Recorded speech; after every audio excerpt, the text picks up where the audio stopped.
Once again last night, a high-scoring game between the Lancaster Barnstormers and the York Revolution. These two teams, when they have gotten together this year, have averaged 21 and a half runs combined and have taken 3 hours and 54 minutes of playing time for the slugfest. Good evening once again, everyone, from Peoples Bank Park, just north of downtown York, where the Barnstormers and Revs will meet again tonight.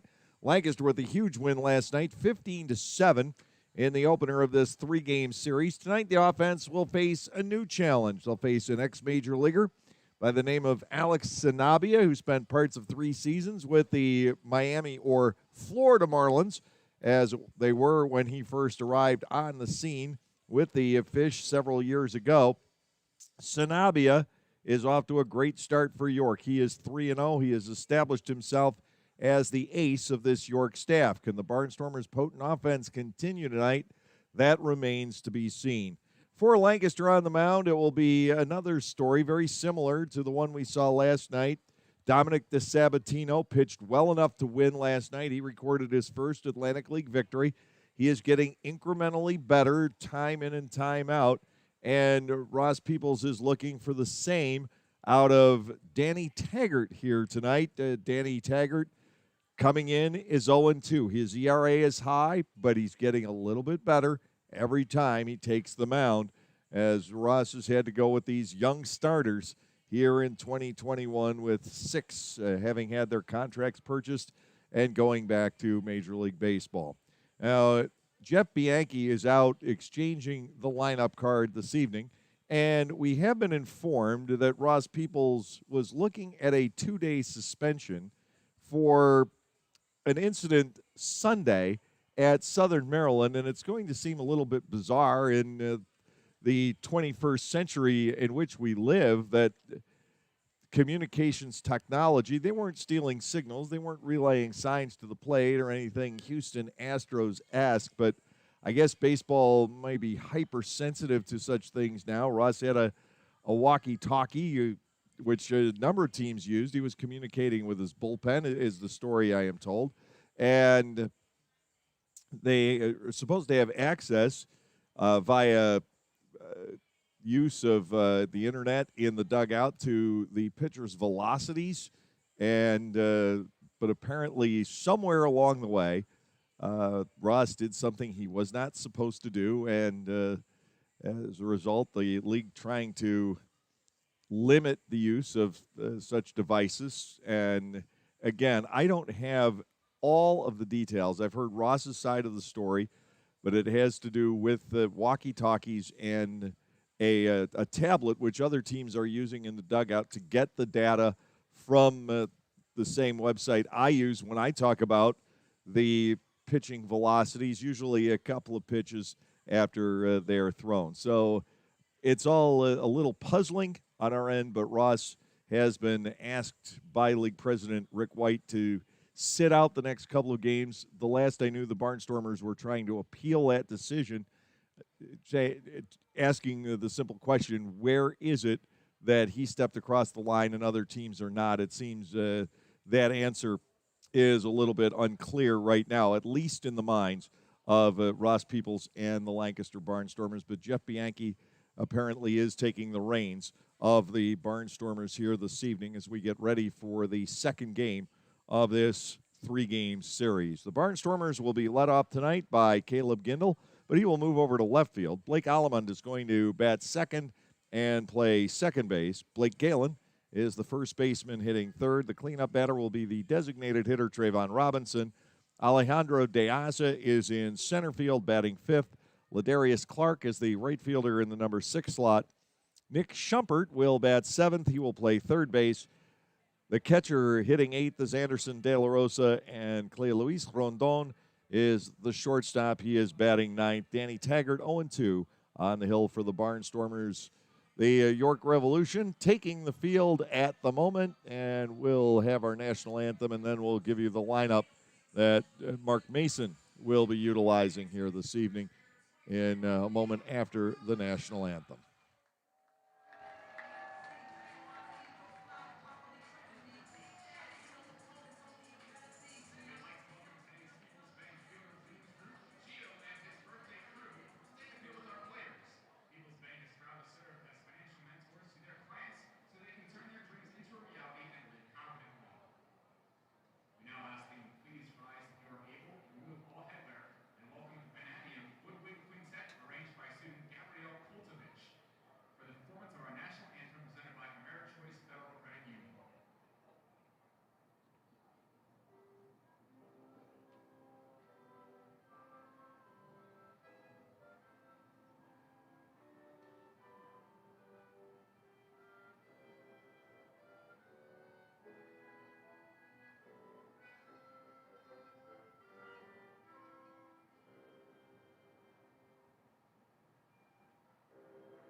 Interesting instrumentation out there this evening, including, I believe that is a bassoon and a French horn and a flute and a clarinet and potentially an oboe. I think that was, in fact, what the one young lady had, and our national anthem in the books here tonight. For the York Revolution, Darian Sanford will lead off and play center. The shortstop batting second is Jan Sanchez. Melky Mace is batting third. He is in right field. The cleanup hitter is the left fielder, Wellington Dotel. Carlos Castro is batting fifth, doing the catching. Josh Vitters, the designated hitter, will bat sixth. Andrew Dundon is the second baseman, hitting seventh. The third baseman batting eighth is Chris Vasquez. Tyler Hill will be at first base. He is batting ninth. The Mexican League has come calling here in York. They lost Carlos Franco prior to the ball game last night, and then they, after the game, lost Rashad Crawford and Nelly Rodriguez. So that's three big guns out of the middle of Mark Mason's lineup. They've all gone to the Mexican League. Franco to Tabasco and the latter two to Tijuana.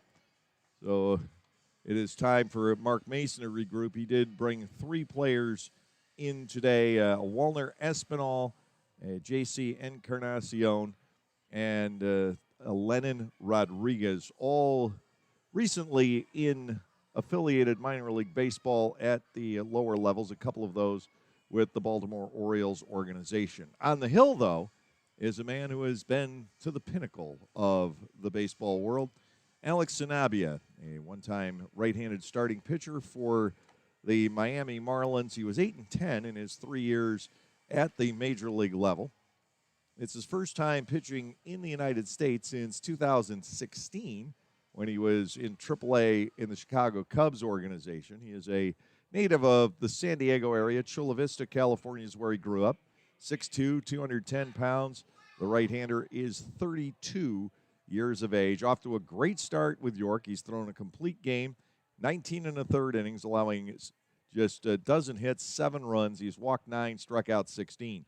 3-0 with a 3.26 ERA. Caleb Gindel leading off for the Barnstormers tonight, and the first pitch reaches the inside corner for a called strike. It is 0-1.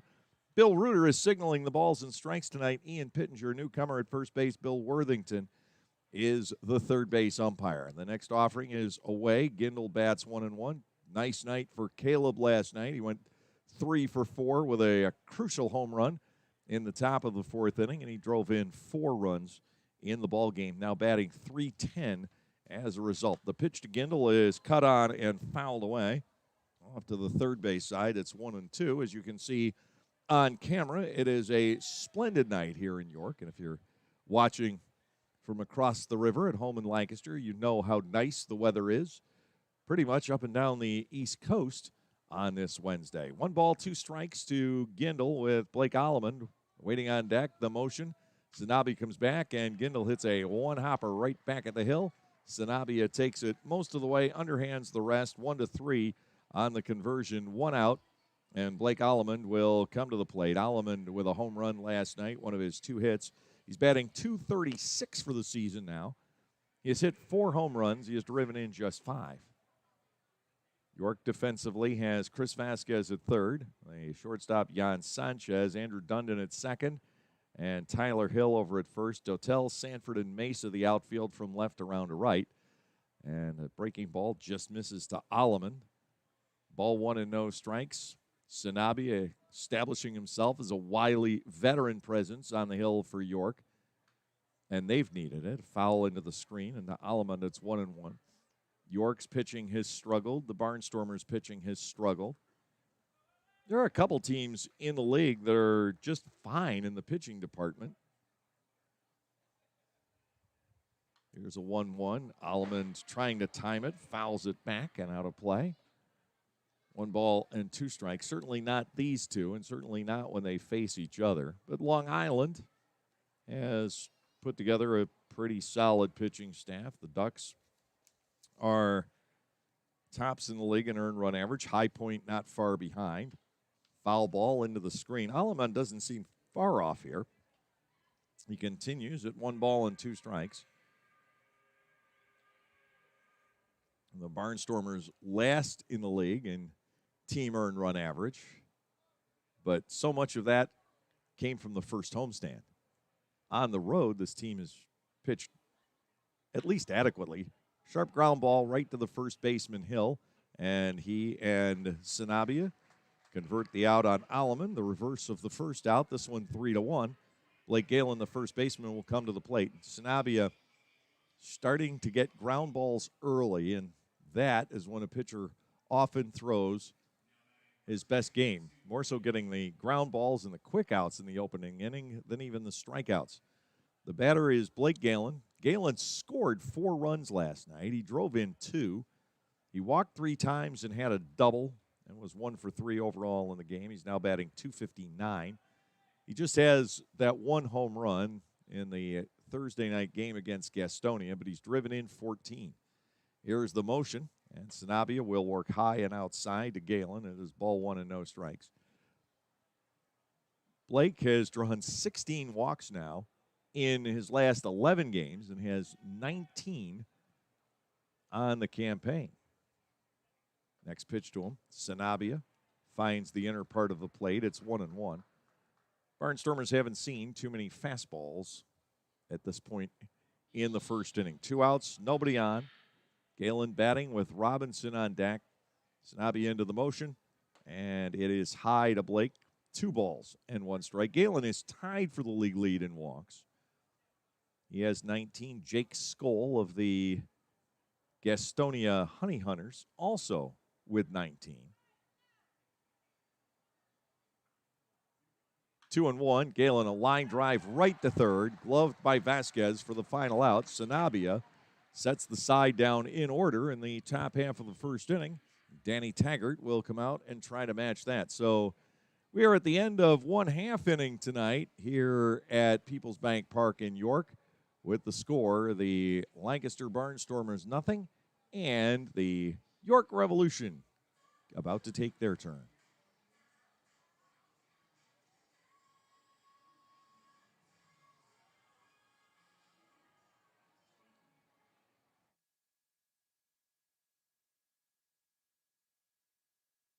For the youth of our area, the Barnstormers are offering a wide variety of camps throughout the summer to teach everyone some tips on baseball and softball. Camps are offered to kids as young as 4 and as old as 12. Some even involve the parents. They run from June 15 all the way through August 28. For more information, go to LancasterBarnstormers.com and click on the Clinics tab. All presented by Orthopedic Associates of Lancaster. Pennsylvanians are creating their own soundtrack. Thanks to PA Lottery Scratch-Offs, excitement's back. Pennies, nickels, dimes, or quarters, no matter your choice, scratching's always in order. With big top prizes and second chance drawings, thrills await. They're out there calling. If it's excitement you seek and you're looking for action, play the PA Lottery. And keep on scratching. Must be 18 or older. Please play responsibly. Benefits older Pennsylvanians every day.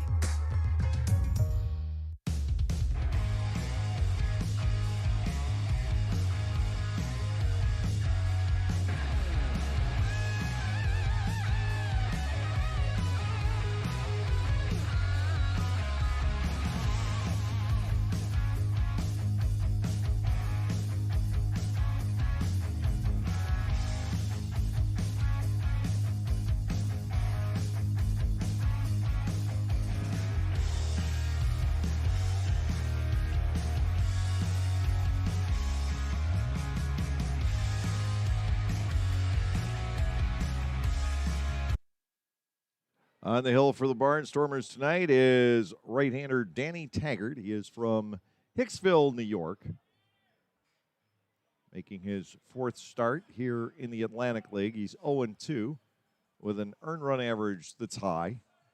No way to sugarcoat it. It's over 14. He's given up 19 hits and 20 earned runs in 12 2/3 innings with 9 walks and 11 strikeouts. But, and we said this about Dominic DeSabatino last night, we're seeing improvement in Taggart every time out, just as we have seen improvement in DeSabatino every time out. Darian Sanford leads off for the Revolution tonight, and Taggart is up and away with the first offering. Ball 1 and no strikes. Nick Schumpert at third. The shortstop is Clea Luis Rendon. Blake Alleman makes his first start at second base, and Blake Galen's over at first. Down and in now to Darien for ball 2. It's 2-0. Caleb Gindel is in left. Alejandro De Aza in center. And Ladarius Clark has the start tonight in right field. Anderson De La Rosa is behind the plate for the Barnstormers. Here's the motion, and the 2-0 finds the outside corner at the knees. Taggart back in the fight against Sanford at 2 balls and 1 strike. Danny Taggart spent 4 years at Adelphia, and then he pitched in the Pecos League and the Pacific Association for a while. In 2019, off the inside corner, Sanford has a big edge at 3 balls and a strike. Of course, Darien leading the league in stolen bases. He has 12. You just don't want to put him on here. 3-1. That is buried in the zone for a second strike. And now it is 3-2 on the York center fielder. Breeze blowing from left across to right here this evening on this cooler night. 3-2 pitch is torched foul and hits some signage down the right field line over toward their picnic serving area.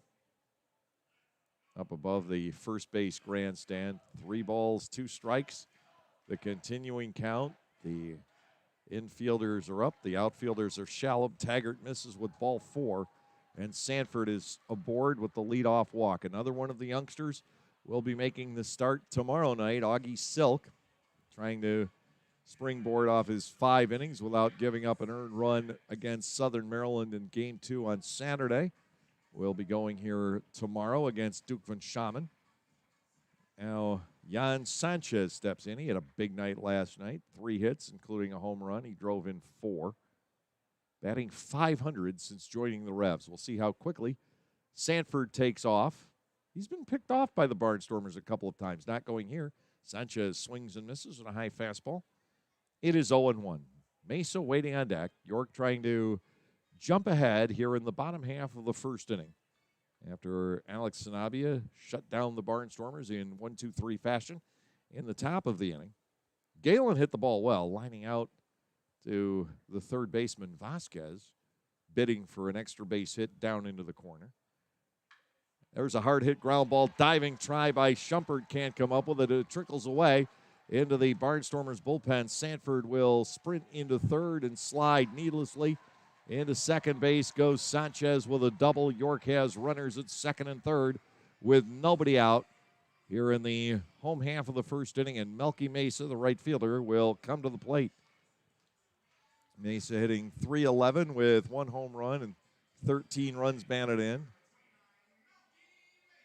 Barnstormers battling York on the field tonight, and our 2 fields are battling each other in the BallparkDigest.com Best of the Ballparks Major League Partner League version.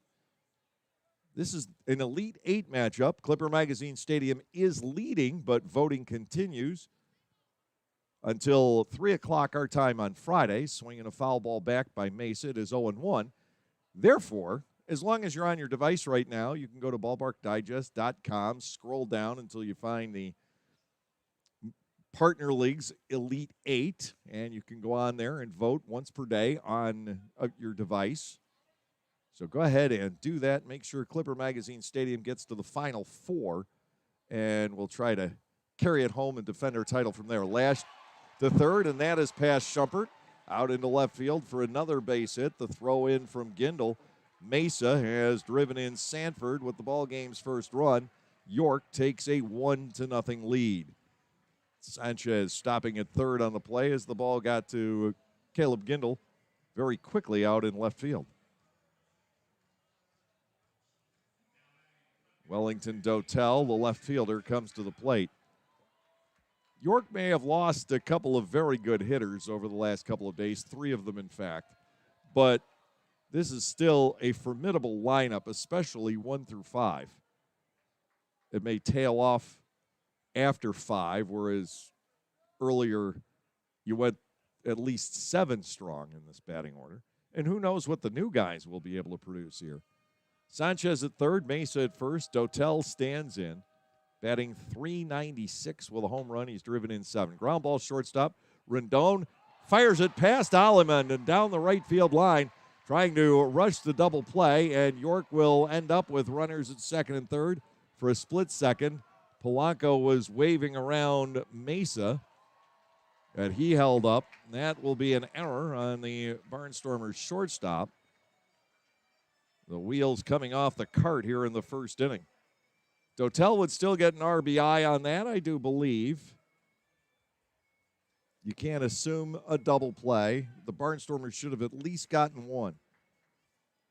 Rendon misfiring with Aleman. They have not had much of a chance to work together, but it looked like that was simply a wild throw on the part of Rendon, trying to rush, get the double play started, and get the starting pitcher Taggart out of some trouble here in the first inning.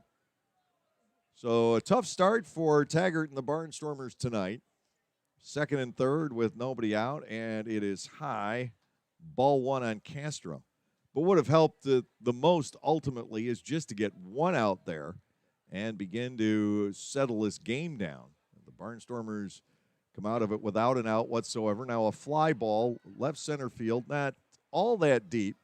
It is De Aza taking charge. Here comes the runner from third. Here comes the throw, and it bounces high over the head of De La Rosa, who's trying to set the tag down. A sacrifice fly for Carlos Castro as he drives in his 16th run of the year. He makes it 3-0 here in the bottom of the first inning. One out with Dotel remaining at second, and designated hitter Josh Vitters will come to the plate.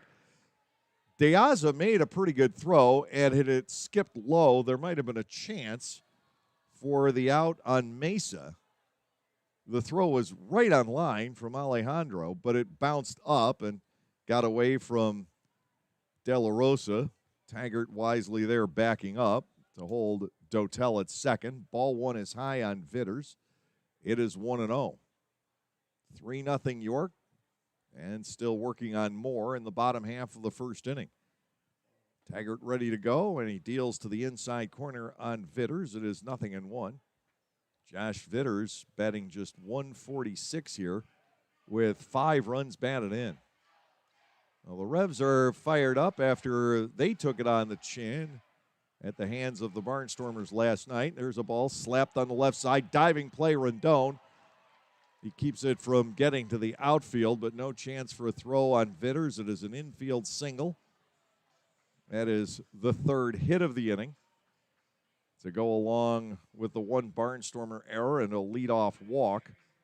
Every at-bat has produced something for the York Revolution. Jeff Bianchi, running the ball club tonight, is on his way out, and he will take the Barnstormers' first time out, trying to settle Taggart down here in the opening inning. First and second, the double play is set up. Andrew Dundon, the second baseman, will come to the plate. He has 4 hits in 25 at-bats so far.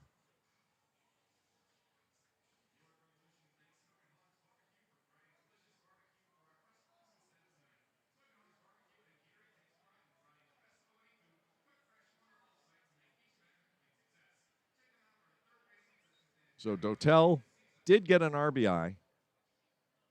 Safe on the fielder's choice. The error allowing Mesa to reach second base safely. First and second, one out. Dundon stands in. And the Taggart pitch bends off the outside corner for a ball. It is 1-0.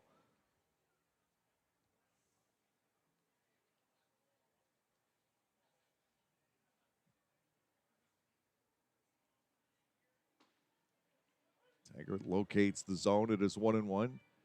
Danny Taggart, not a guy who is going to blow opposing hitters away. He throws in the neighborhood of about 89. That's where his fastball tops out. Looped out to center field. De Aza over toward left center is there to make the catch, and the runners will hold. Alejandro with his second putout of the inning.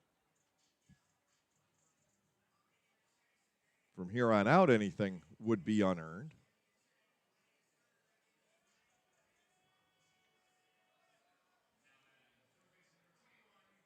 Here is Chris Vasquez, the third baseman.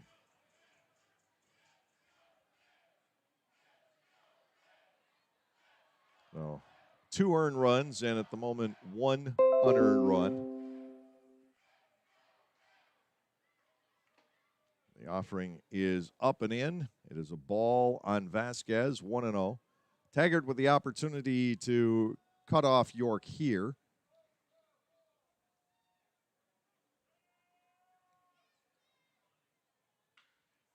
Fly ball slicing toward the right field corner. Over goes Ladarius Clark. He will make the catch, and that will end it here in the York half of the first inning.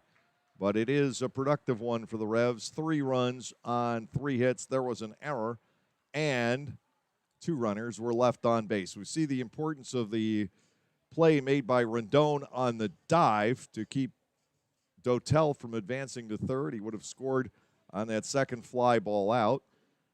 But York comes up with 3, and at the end of an inning, the Revs are up by a score of 3-1.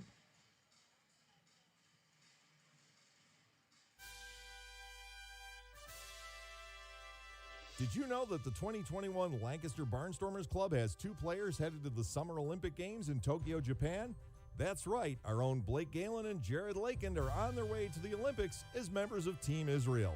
To help celebrate our 2 Olympians, Clipper Magazine Stadium will play host as Team Israel will take on the Susquehanna Valley Stars at noon on Saturday, July 17th as part of their training camp before heading to the Tokyo Games. For ticket information, go to LancasterBarnstormers.com's events link. There are those who say, leave well enough alone. If it isn't broken, don't fix it. You don't mess with success. while others have something quite different to say.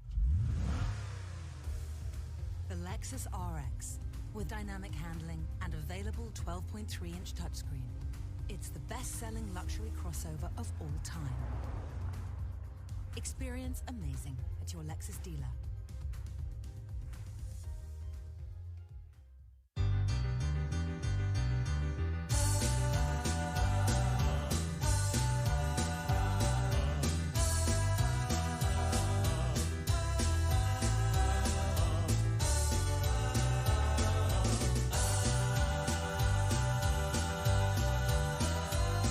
Here is Trayvon Robinson leading off the Lancaster second inning. The Barnstormers are down by 3. Lancaster did trail after 2 innings last night, 5-3, and then scored a dozen unanswered runs en route to the 15-7 win. Robinson hitting .255. He has a home run. He has driven in 7. Swings and misses here against the off-speed stuff from Sanabia. It is no balls and a strike. We talk about Taggart not throwing exceptionally hard. Sanabia topping out around 91, which just a few years ago would have been a healthy first-inning fastball, but no longer does that seem to be the case. It's unbelievable how much that has escalated just in the last few years. 97, 98 mile-per-hour fastballs are now reasonably commonplace among the prospects. 1-1, Robinson taking his second strike on the inside corner. And now it's 1-2 to him. Alejandro De Aza, the center fielder, and Ladarius Clark, the right fielder, will follow. York already up 3-0 here in the top half of inning 2. Sanabia to Robinson. It's off the outside corner for ball 2, 2-2. Robinson hit a ball last night with the bases loaded, 2 outs in the 5th inning that produced 3 runs. It was charged as an error to Darian Sanford. And everybody up here had the same reaction to that ball. Where was it? And I couldn't tell you whether it should have been a hit or an error. Some of our guys were questioning that after the game. It looked like Sanford was camped underneath, and then all of a sudden the ball was rolling around out of it in left center field, but up against a white sign. Here's the payoff. Robinson looks at strike 3 called on the inside corner, and he winces. 4 up and 4 down for Sanabia. Alejandro De Aza will come to the plate. De Aza, a .229 hitter with no home runs and 4 runs batted in.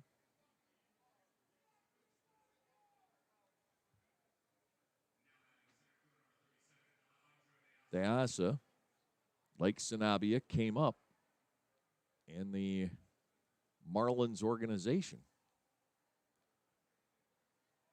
Pitched to Alejandro off the wrist, dropping in a hurry out in right center field. A diving try by Melky Mesa comes up short.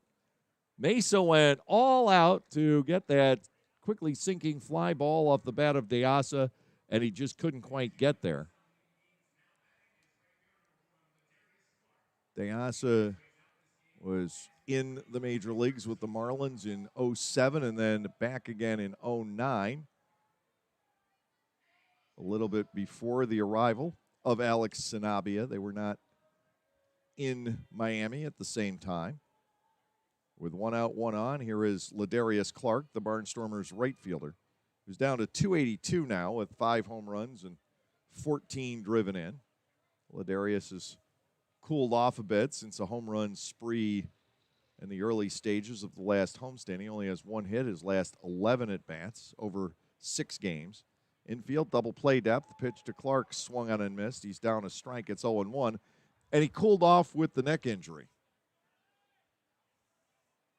And that can possibly be a timing thing, a physical thing, or a mental thing.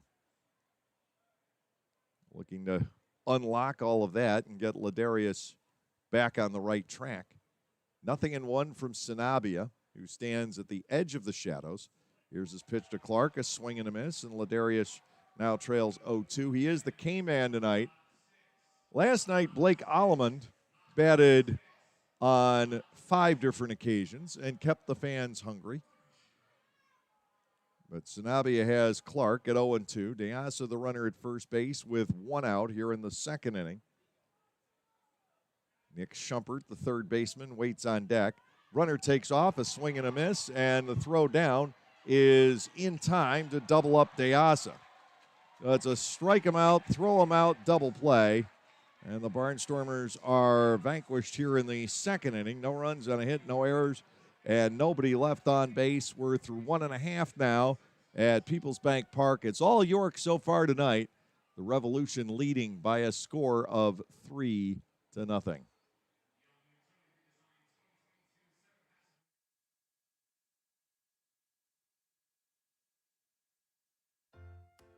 You can enjoy a night at the ballpark and help out the United Way of Lancaster County. All you have to do is spend 3 hours as an usher during a Barnstormers home game, and the ball club will donate $20 in your name to the United Way program of your choice. Be a friendly face, have fun, and raise money for your favorite local charity. To sign up, go to the LancasterBarnstormers.com website and head to the community link, and we'll see you at the ballpark. When everyone has a different craving, Wegmans Meals to Go has it all. All right now, all in one delivery. Pizza with the kids' favorite toppings, a delicious sub made the way you love, fresh sushi for the whole group, and so much more. It's how busy people get busy eating the meals they love. Order on the Meals to Go app or at mealstogo.com to make everyone happy. Wegmans Meals to Go. All your favorite meals, all in one delivery.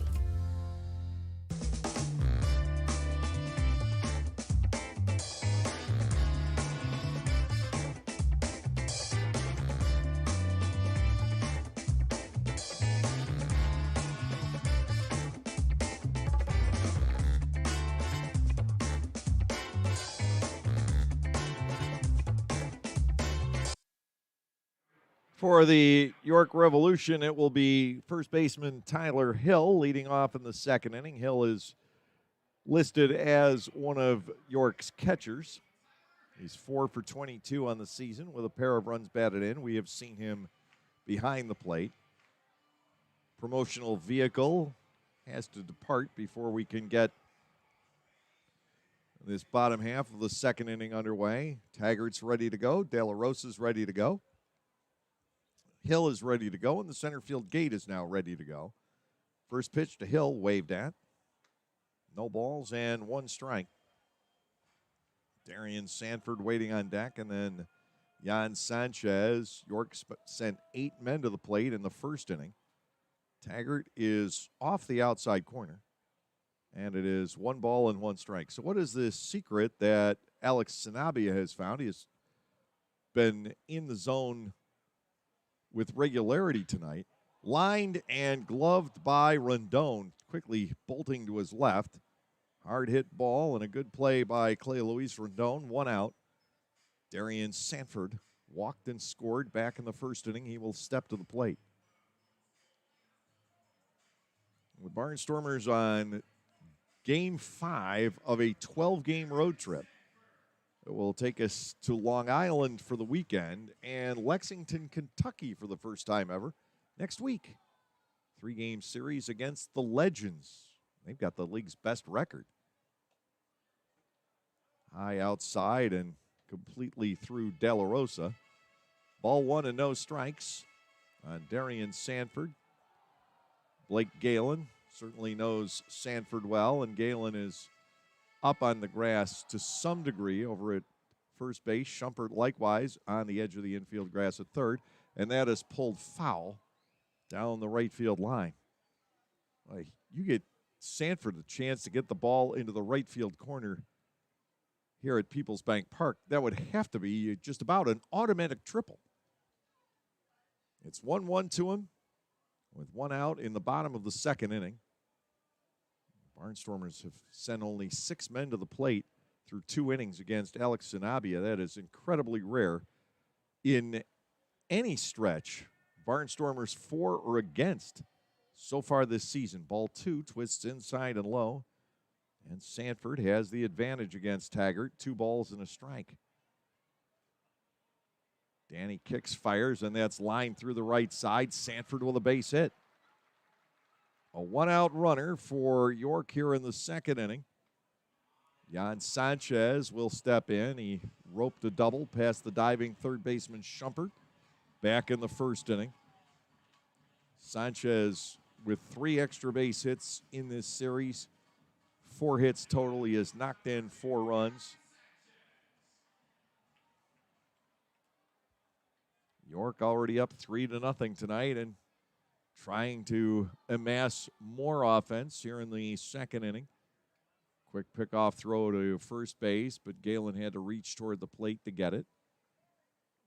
The York jerseys tonight, I don't know how great of you get through the camera. They have no numbers on them, just their nameplates and a motorcycle logo. Breaking ball for strike. It is 0-1. Of course, they've always had that double entendre with the Revolution nickname here in York, both the patriotic theme, with York having been the capital of the United States very briefly in the early days, but also because of the motorcycle industry here in the York area. 0-1 pitch off the outside corner. Sanchez bats at a ball and a strike. Melky Mesa waits on deck. As the Barnstormers name is of that type of nature as well. Into the dirt and skipping past De La Rosa. Sanford will gallop ahead to second. That, I believe, should be a wild pitch. And we get the confirmation that indeed that is the case. Sanford is in scoring position. Sanchez is ahead in the count at 2 balls and a strike.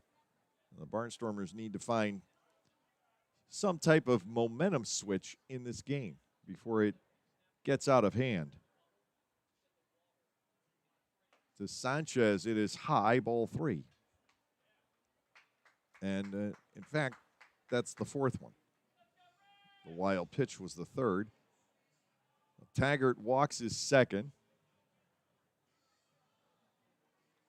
He retired 3 batters on fly balls last inning and 1 on a line drive so far this inning. No strikeouts, no ground balls. Here is Melky Mesa. He singled through the left side back in the first inning. He drove in the first run. Taggart ready to go. And that's still Sanchez at the plate. Looked like he was headed down to first base, but it was 3 balls and a strike. So now 3-2. Somebody lost track. He may have lost track. 3 balls, 2 strikes, first base open. Taggart to the set, runner holds, and it's grounded foul. We'll do it all again.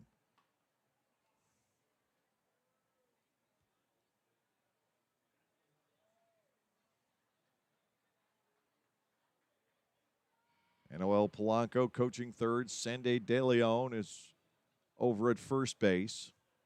Sanford at second with one out. Here's the 3-2 pitch. Fouled away once more as Sanchez and Taggart continue to battle. Mesa's still back in the on-deck circle.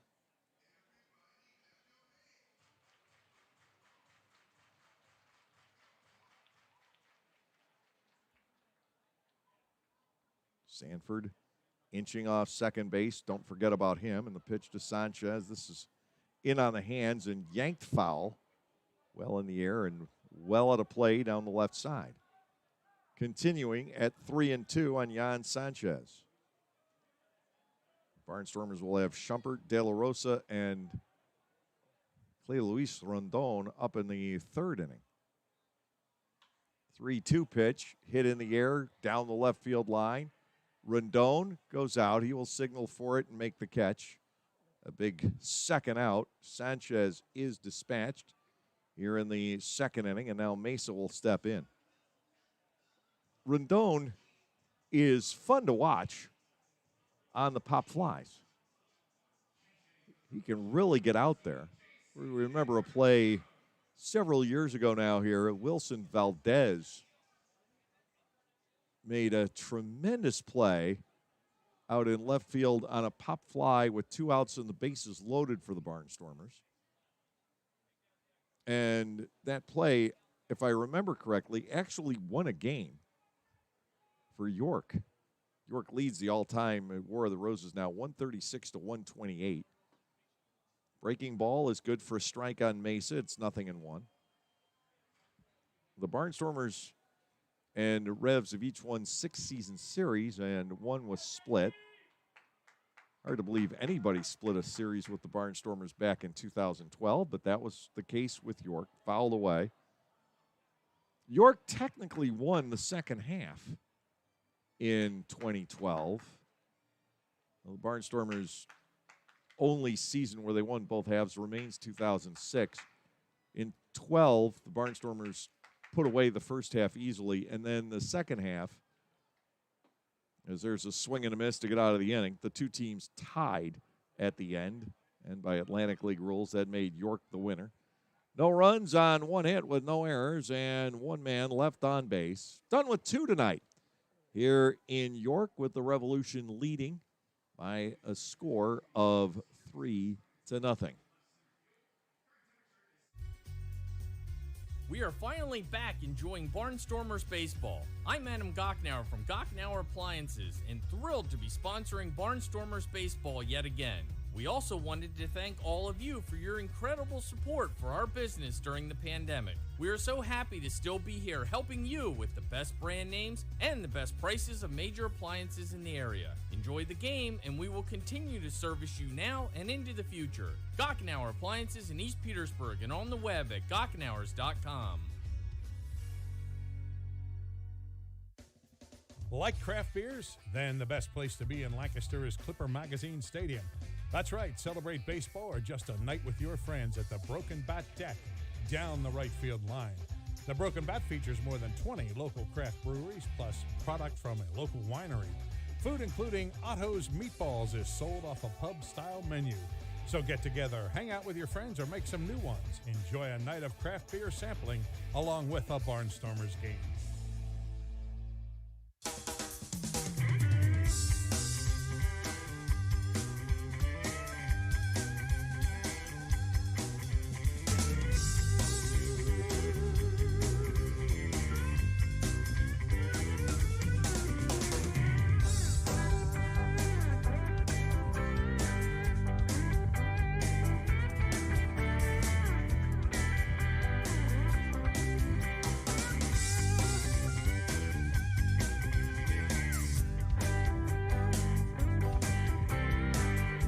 Told one of the new Revolution players that just came in today, JC Encarnacion, has taken over in right field for Melky Mesa. Meanwhile, Nick Schumpert leads off against Alex Sanabia here in the third, and he's crowded by Sanabia's first pitch. It is ball one. Schumpert is 4 for 11. Didn't enjoy much success last night in his 2 late game plate appearances. He struck out and hit into a force out. He does have a couple of doubles down and away from Sanabia, and the count runs to 2 balls and no strikes. York with the 3-0 edge through 2. The Barnstormers have had 1 base runner. He got wiped out on a steal attempt. That was DeAza. Floated a base hit into right center field back in the second.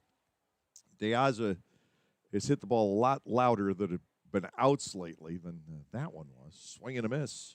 2-1 was a soft little pop fly base hit, but those things will even out after a while. Because DeAza, 3 or 4 really loud outs last night. Schumpert loops a foul, straight back. 2 balls and 2 strikes. Anderson De La Rosa's on deck. He has been a very tough out. His on-base percentage this season in the 440s. Now the 2-2, high and inside. And Schumpert runs the count to full, 3-2. Sanabia generally has been ahead of hitters tonight. The veteran right-hander, he spent the last 3.5 seasons where he could in the Mexican League. Here's a payoff, and it's strike 3 on Schumpert, who thought he had the walk. Third punch out for Sanabia with 1 away. Anderson De La Rosa will come to the plate. His average is .310, but De La Rosa has also drawn 6 walks this year and been hit by a pitch. Plenty of that was here last night. He was 1 for 2, hit by a pitch, walked twice, and scored 3 times. Sanabia has recorded 2 called third strikes in this game. Now he goes to work on De La Rosa. Anderson will look at a strike on the outside corner. It's 0-1. Sanabia has that edge of the plate down and seemingly very, very well tonight. Inside corner to the left-handed batters, outside corner to the right-handed hitters. The target is set. Here's the 0-1. De La Rosa with a swing and a miss. And the count goes to 0-2. Cleo Luis Rondon waits on deck. He has done very well with this switch hitting idea. Batting over 300 as a left-handed hitter. Some hesitation by Sanabia, and his fastball busts in high. Ball 1 on De La Rosa. York scored 3 in the first inning off of Danny Taggart before he could settle down. Taggart now has retired 5 of the last 6. Here is the 1-2. De La Rosa pulls a ground ball to third. Comes up a little bit on Vasquez, but he manages it and throws across for the out. 2 up and 2 down in the top of the third, bringing on Cleo Luis Rondon. Rondon starts tonight batting .224. His average has jumped up after picking up 3 hits last night, including a double off the arch nemesis in left field. Going the other way with that drive. Rondon flexing his muscles. He's been swinging the bat well left-handed. He doesn't look awkward at all. The pitch, and Rondon fouls it over the backstop. 0-1 on the Venezuela native. The Barnstormers with 3 on the current roster. De La Rosa, Rondon, and Gabriel Moya.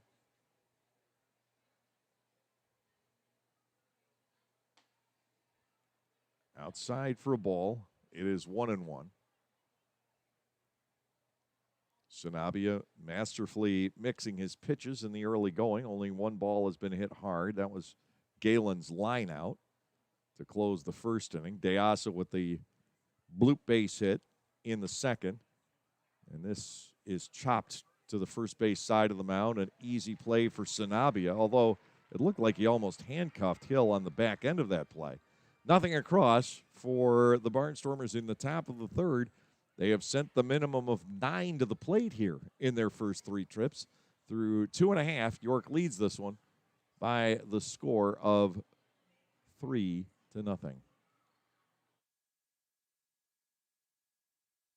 Localflavor.com, local flavor. Localflavor.com, local flavor. Excuse me, are you saying localflavor.com? Oh, yeah, it's where I save big bucks on all kinds of things. Home improvement projects, dining out, family fun, electronics, jewelry, clothing. I even bought my wife a fancy spa package for half price. Half price?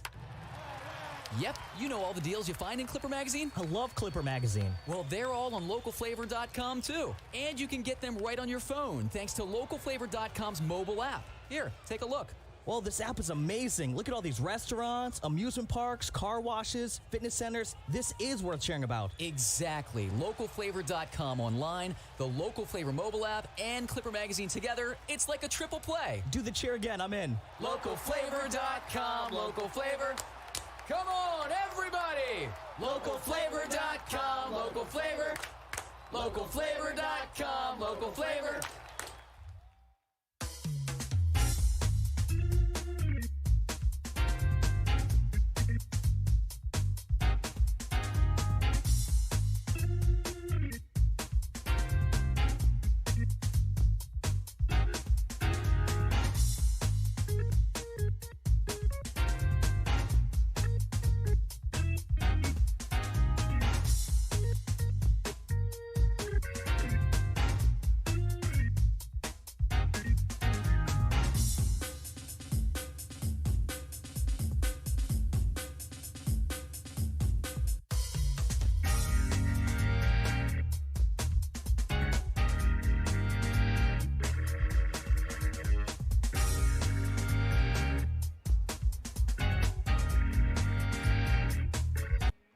York's Alex Sanabia showing tonight that the strike zone can be mastered. He has not walked the batter, and he's gone to 3 balls on maybe just 1.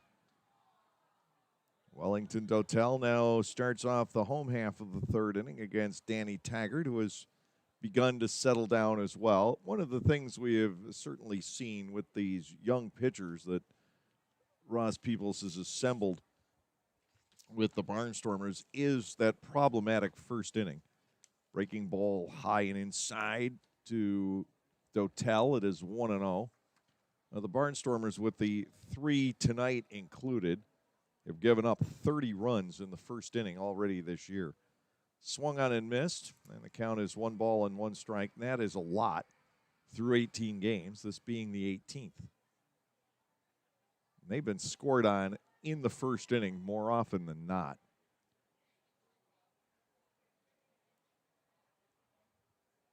It's just taking a while for the DeSabatinos and the Taggarts to feel their way through it. Here's a 1-1 on Dotel. Ground ball to the shortstop.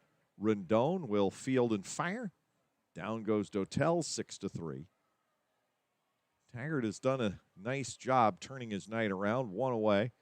The catcher, Carlos Castro, coming to the plate. He knocked in the 3rd run in the opening inning with a sacrifice fly to center.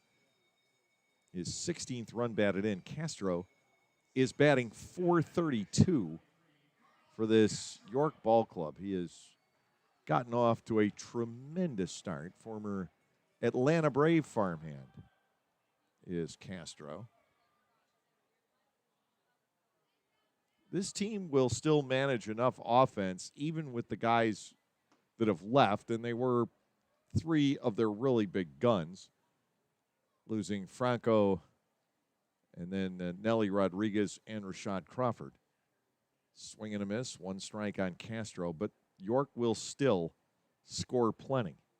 They'll just need to keep the other team from scoring more. Swing and a miss, it's 0-2.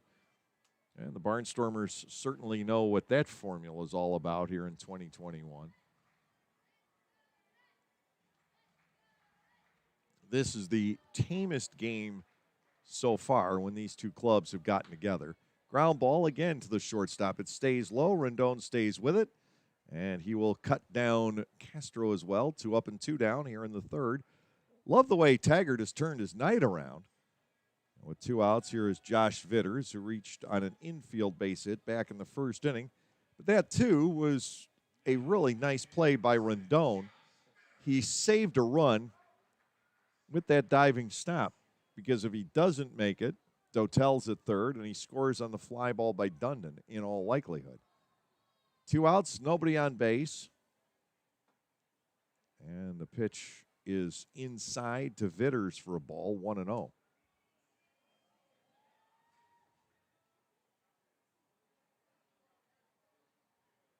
York leading by 3 here in the third.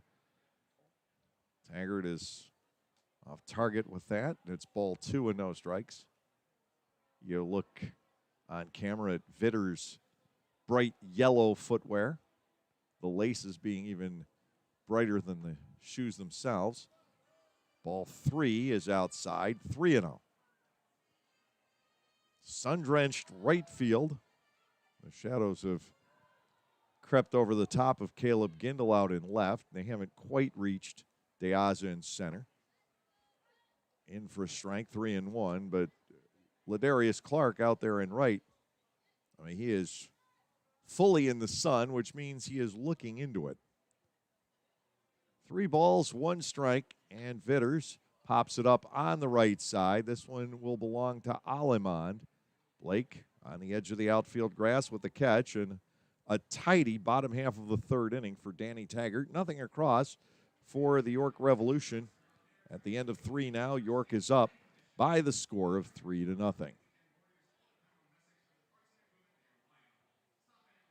The Lexus NX is crafted to take on the modern adventure called life. Alexa, what's the quickest route home?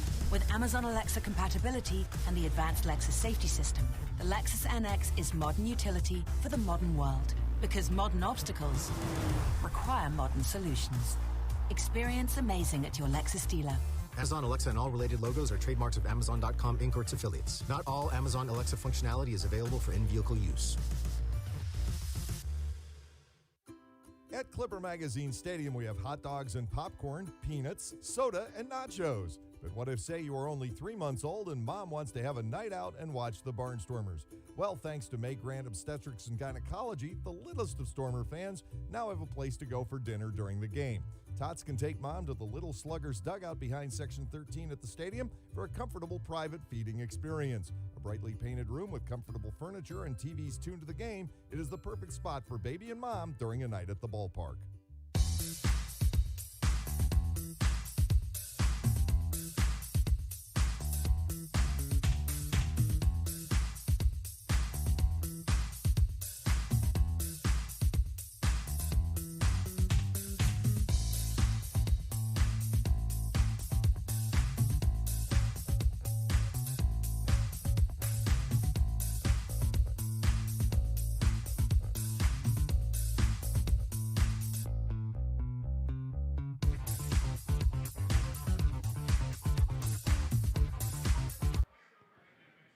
Three innings are in the books tonight. York with 3 runs on 4 hits. No errors, and the Revs have stranded 3. No runs a hit, 1 error, nobody left on by the Barnstormers. Caleb Gindel to open up the 4th against Alex Sanabia. Gindel retired on a comebacker at the outset of the ball game tonight. Alemond and Galen will foul. Lancaster's lone base runner was a single by Alejandro De Aza with 1 out in the 2nd inning. Barnstormers trying to give some support now to Danny Taggart, who has received none. Taggart has settled down and kept his club in the game. The kick and the first pitch to Gindel is fouled off. Caleb down a strike. It is 0-1. Sanabia has been superb through these first 3 innings.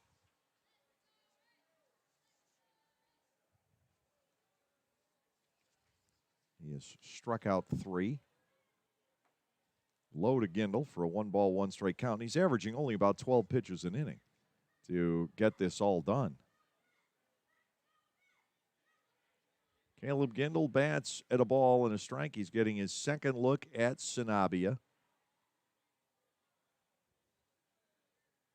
1-1 to the Barnstormers left fielder tonight. Ground ball on the right side. Hustling over for it is Vitters, and he'll get the out. It's another ground ball out. Picked up by Sanabia. He has struck out 3, but he's also gotten 5 on the ground. Blake Aleman grounded out to the first baseman Hill back in the opening inning. 9 of 10 retired so far by the 32-year-old right-hander, who may be wondering why he's been left behind here in the Atlantic League with all these pitchers that have gone elsewhere out of this league so far this year. Ball 1 is inside on Alleman. It's 1-0.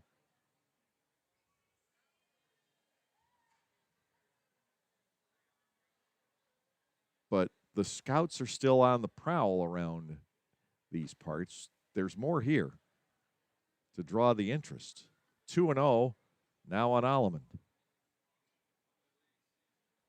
Being played to Pole, the one-time Texas A&M Aggie and a collegiate All-American, Blake Alleman. 2 balls and no strikes, the kick and the pitch, and Alleman gives another one a ride out to right field. Back on this goes Encarnacion, and he'll have to play that one off the wall. Alleman will gallop into second with a double. Last night, that might have gone all the way. Tonight, it hits off the boards out in right field. Alleman with his second double of the season. The Barnstormers have a runner in scoring position, and Blake Galen will look to get him home. Galen lined to third on his first visit to the batter's box tonight. Lancaster with base hit number 2 as Alleman stands at second. Blake Alleman, just like Blake Galen, is not a big guy, but he packs a wallop. And we've seen it in this series here in York. That right field wall is not close. He cleared it last night. He hits it tonight. Now to Galen. Blake holds off, but the pitch registers as a strike. Was off speed. 0-1 the count. Trayvon Robinson waits on deck. Lancaster looking to establish a presence in this game. Galen bats 0-1. Sanabia ready to go. Blake lays off, and it's a second strike. First one was at the top of the zone. The second one at the bottom of the zone. Galen thought about going after each one, laid off both times on the check swing, and both end up being strikes anyhow. The Barnstormers' first baseman trailing in the count at 0-2. York 3, Barnstormers nothing, top 4. Sanabia looks back at Alleman to the set and to Galen 0-2. It's driven the other way deep toward the wall, and that ball is foul into the corner. Galen also went to the left side and hit the ball hard his first time up, drilling a liner straight into the glove of the third baseman Vasquez. Here, he tries to locate the left field corner. It was out of the range of Dotel, but it faded foul at the end. It landed down to the back of the Barnstormers bullpen. 2 strikes continuing on Galen. So close there, but he couldn't get it to stay straightened out. The familiar pose of Blake Galen, holding that bat pointed out towards center field, now ready to go with the 0-2. It is in the dirt. Nice stop made by Castro, keeping Alleman from advancing to third base. Ball 1 and 2 strikes, the count to Blake Galen. Hard to believe he's only batting .254 for the season because he's been very productive.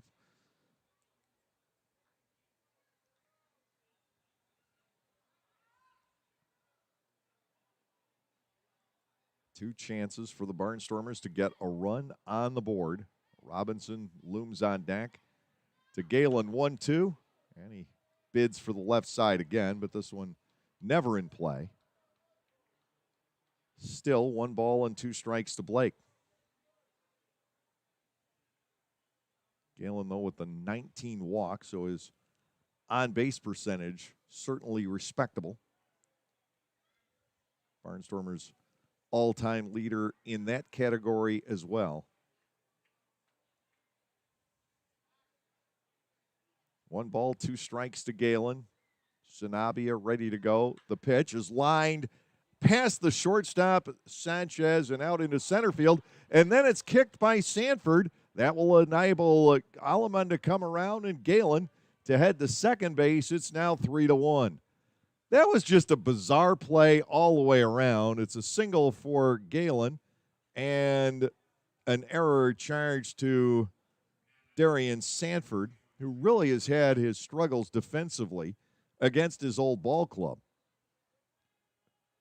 But Sanchez went after that ball, and he reached for it awkwardly. I don't know if the ball dove on him or not. It got by him, and then Sanford mishandled it.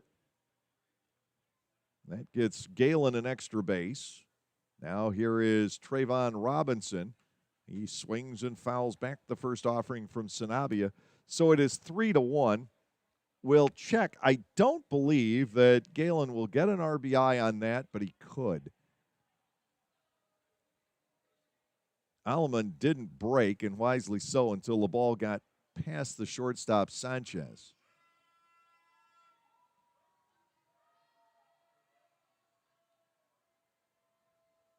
Trayvon Robinson down a strike with Galen now at second and a run on the board.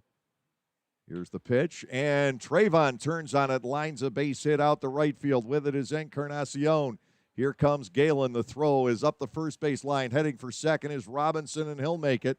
The Barnstormers have climbed to within a run, and they've got a man at second, still with 1 out in the inning. Robinson will get an RBI, that we do know. The Barnstormers put their second run of the inning on the board, and Alejandro De Aza will come to the plate. It's really hard to keep this Barnstormers batting order from scoring runs, and they get a second look at Sanabia tonight, and they have it solved. De Aza will try to contribute a second base hit. Well, Galen did get an RBI. Right now, the first run is earned. The second one is not. The error only enabling Galen to move to second is the ruling. And now De Aza skies one out toward left. Dotel will come in for the play, and Robinson can go nowhere.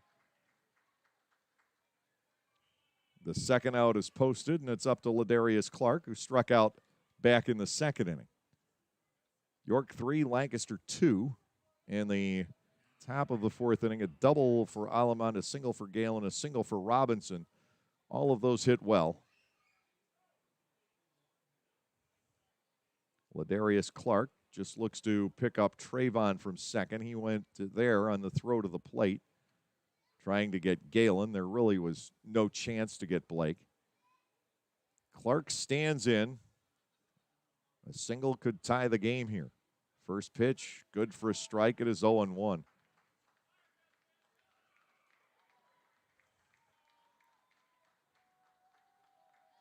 Clark has struck out 7 of his last 8 plate appearances.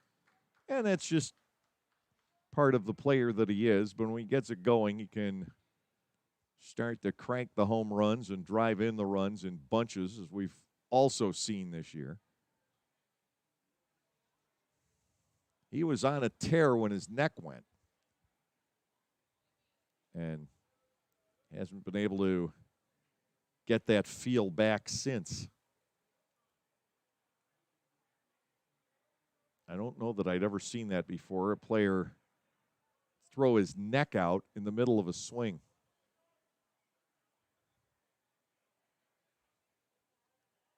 Nothing in one, the count to Clark. And a chance for the Barnstormers to tie things up here. The outfielders are straight away against Ladarius.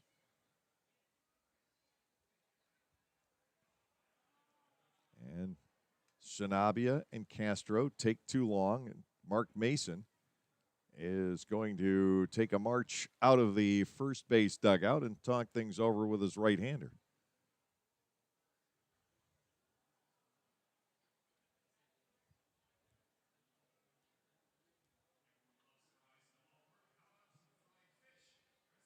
One strike.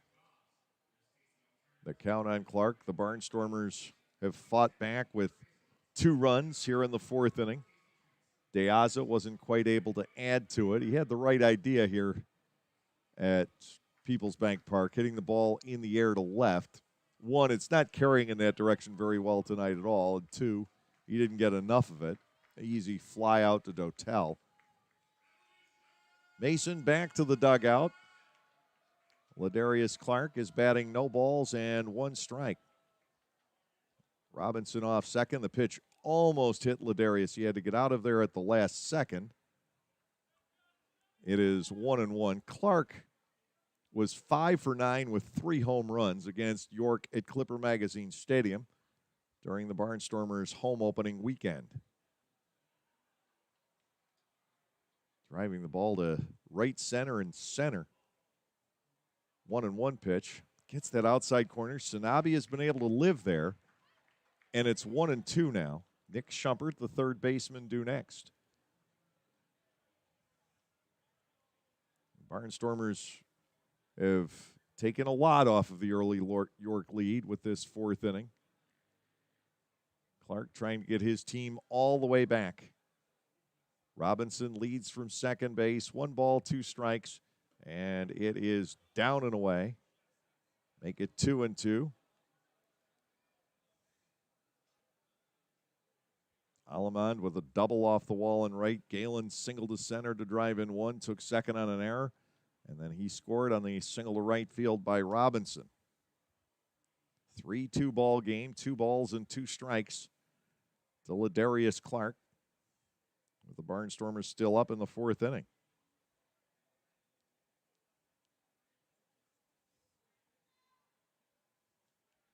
Here's a 2-2 now. It bounces, and again, a good stop by Castro. Second one of the inning. And if you're a pitcher like Sanabia or any pitcher, you want to have your catcher be able to block those on a regular basis so you're confident to throw it down there. 3-2 on Ladarius Clark, and he swings and foul tips it. It's held. Clark strikes out for the 2nd time tonight. 4 strikeouts for Sanabia. Now he hangs on to part of his club's lead. It's 2 runs on 3 hits and an error. 1 man left on second base for the Barnstormers in the top of the 4th, and at the end of 3.5 now, it is York 3 and the Stormers 2. New to Clipper Magazine Stadium in 2021 is Otto's Hospitality. Otto's is totally committed to the fan experience, from quality to convenience to safety. And they are committed to Lancaster, using local food purveyors whenever possible. New menu items like homemade Brauhaus pretzels, Black Angus burgers, and Otto's meatballs are sure to make any Barnstormers game even more fun. Use self-ordering kiosks or your phone instead of waiting in the lines. That's Otto's Hospitality. Pennsylvanians are creating their own soundtrack thanks to PA Lottery Scratch-Off's Excitement's back. Pennies, nickels, dimes, or quarters, no matter your choice, scratching's always in order. With big top prizes and second chance drawings, thrills await. They're out there calling. If it's excitement you seek and you're looking for action, play the PA Lottery. And keep on scratching. Must be 18 or older. Please play responsibly. Benefits older Pennsylvanians every day.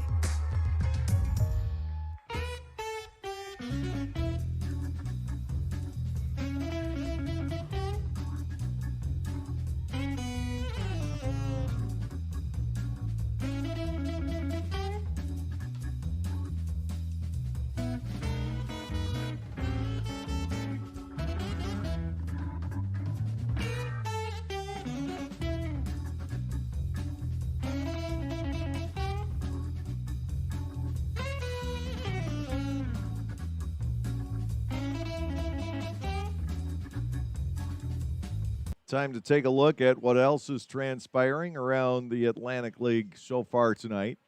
In the bottom half of the fourth at Fairfield Properties Ballpark, the Long Island Ducks lead the West Virginia Power 3-2. Gastonia is up 1-0 over Southern Maryland in the top of the third as William Kerwin faces Darrell Thompson.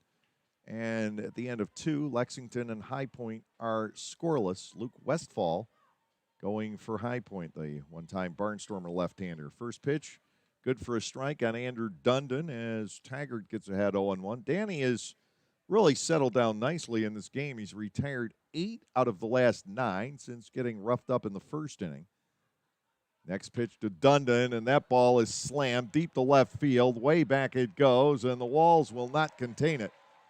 And York, on the first home run by Andrew Dundon, has taken a 4-2 lead now in the bottom of the fourth inning, just after the Barnstormers get the 2 runs on the board.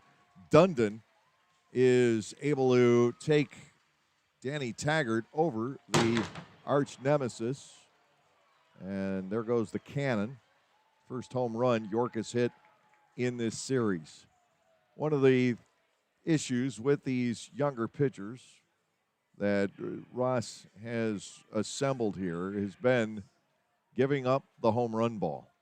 And Taggart has reached in this fourth inning. Now a pop-up off the bat of Chris Vasquez into foul territory. Wanders Galen for the catch.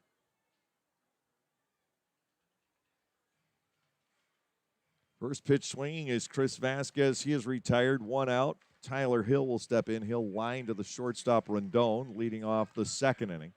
York back in the lead now by 2. We talk about the home runs allowed by the Kitty Corps on the pitching staff as Taggart spins one across for a strike. It's 0-1. And again, that's lack of experience and lack of command that comes with practice. 0-1 pitch, fouled away. A second strike on Hill.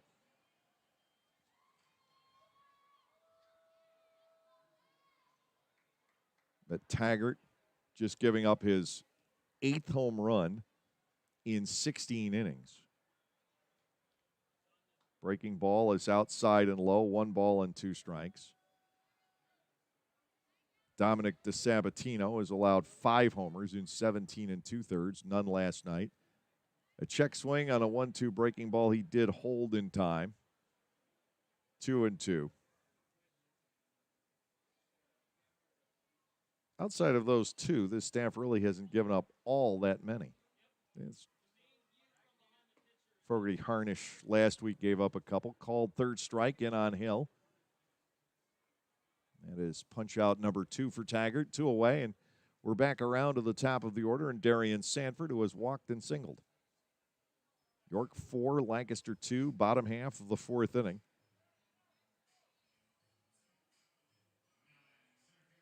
Augie Silk has given up 1 home run. RJ Peace gave up 1 last night.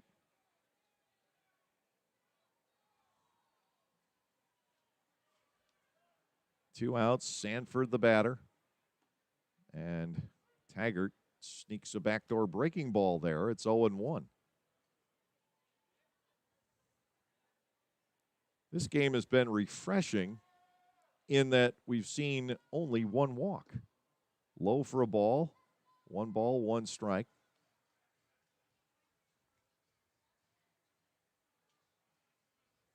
That was Sanford leading off the game. Taggart into his windup to Sanford. The 1-1 pitch is knocked up off the facing of the stadium. That came back down below, not terribly far from Tommy Shirley, who's charting tonight. 1-2. As I said, Taggart is getting a little bit better each time out. He misses to Sanford, and the count runs to 2-2. DeSabatino has followed that same course of steady progress. And believe me, Ross will keep an eye on it. and that's what he's looking for right now. Sanford rides it into center field. He stays perfect on the night. A 2-out single for Darian Sanford here in the 4th inning. And Jan Sanchez will step in. Sanchez is 1 for 2.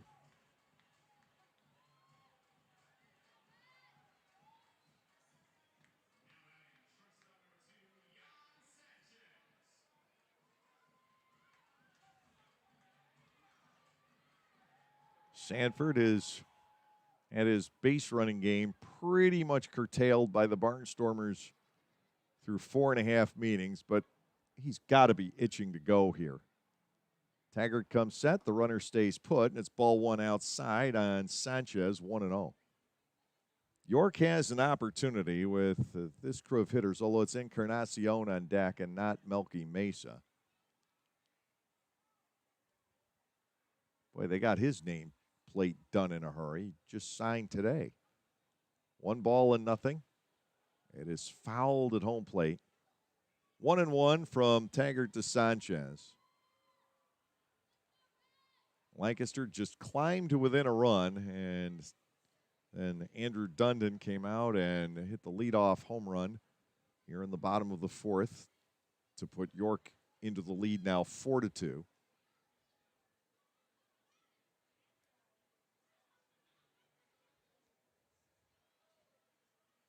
Sanford, decent-sized lead over at first base. Taggart cannot afford to forget him here.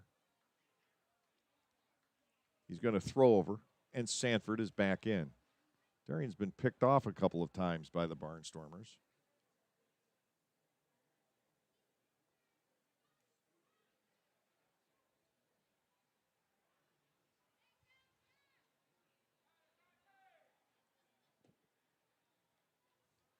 The 1-1 is low. 2 balls and a strike to Sanchez. Encarnacion waiting patiently in the on-deck circle.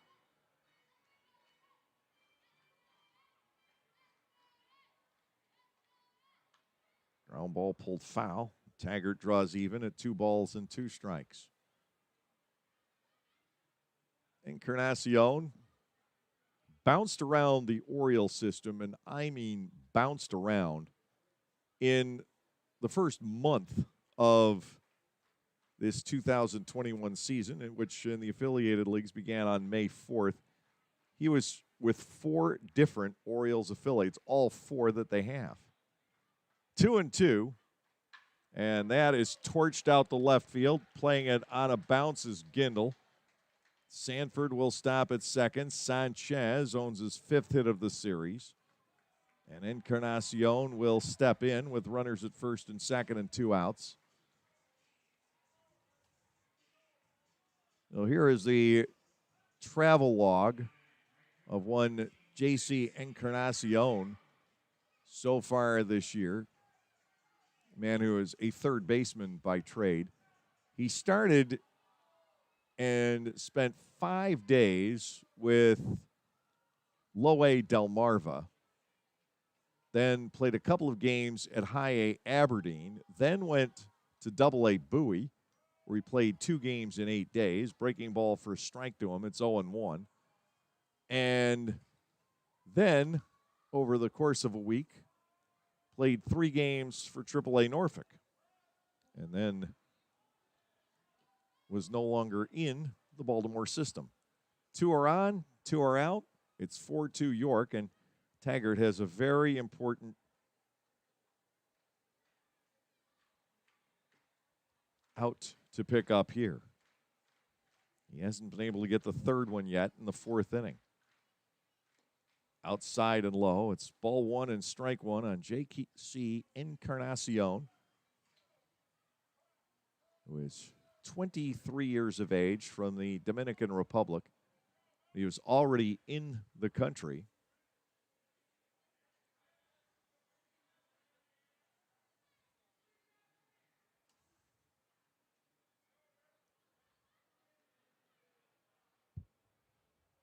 One ball, 1 strike. Taggart needs an out.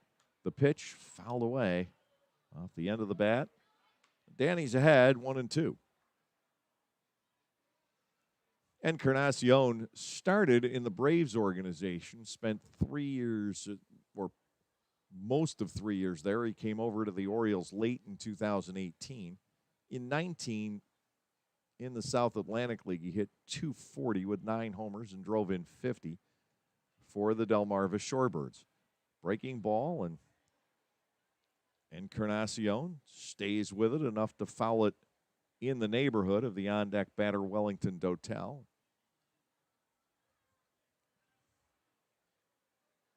One ball, 2 strikes. This, for the sake of the momentum in this game, is a must-out for Taggart. 1-2, Sanford takes off. Ball 2 is low. De La Rosa can't find the grip. And I think that's going to go down as a double steal. Certainly it is one for Sanford, his 13th. 2 balls and 2 strikes on Encarnacion.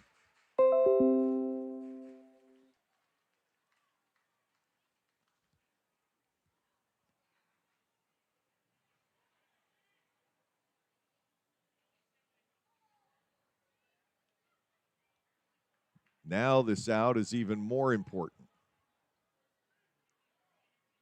York leading by 2, but a base hit here could break it open to 4. 2 balls, 2 strikes to Encarnacion. Runners leading from second and third. The motion and the pitch is hit in the air, center field, and this should be little trouble for Alejandro De Asa. Right there for the catch, and Taggart works his way out of the difficulty and keeps the Barnstormers within reach through the 4th inning. 1 run on 3 hits, no errors. York strands 2. Now we've completed 4 tonight here at Peoples Bank Park with the score, the York Revolution 4 and the Lancaster Barnstormers 2.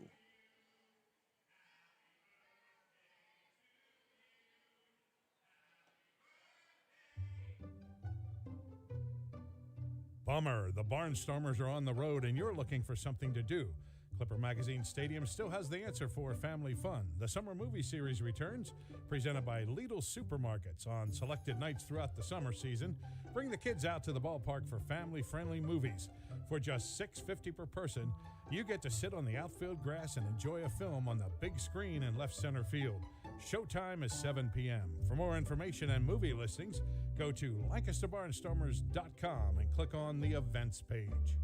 You don't need to understand how available adaptive variable suspension works, or how pre-collision cameras detect pedestrians in low light. You don't need to understand any of the craft that went into the Lexus ES to feel it. With outstanding connectivity and standard Lexus Safety System Plus 2.0. Experience amazing at your Lexus dealer. LSS Plus 2.0 and the pre-collision system with pedestrian detection are not a substitute for safe and attentive driving practices. See owner's manual for additional limitations and details.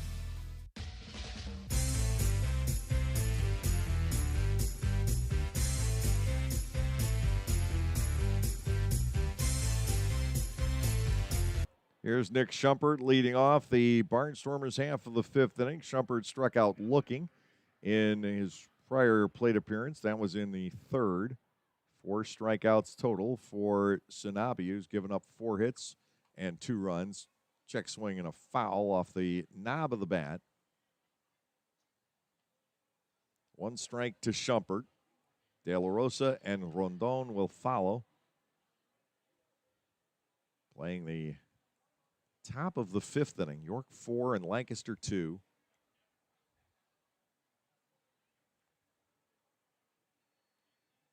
Sanabia into his motion. Bounces the next one up there. And Schumpert bats at 1 ball and 1 strike.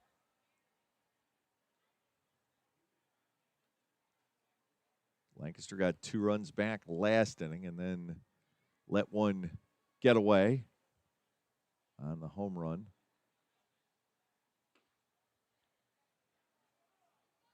Looked like Bill Reuter thought that was going to be called a strike, but the electronics said otherwise.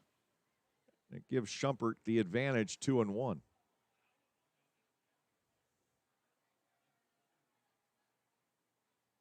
Lined into center field, Schumpert with a base hit to start things off in the 5th inning, and the Barnstormers do seem to have figured out Sanabia at least to some extent. That is base hit number 5.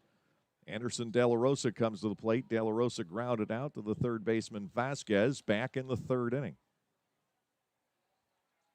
The Barnstormers were shut down for 12 innings by Southern Maryland over the weekend.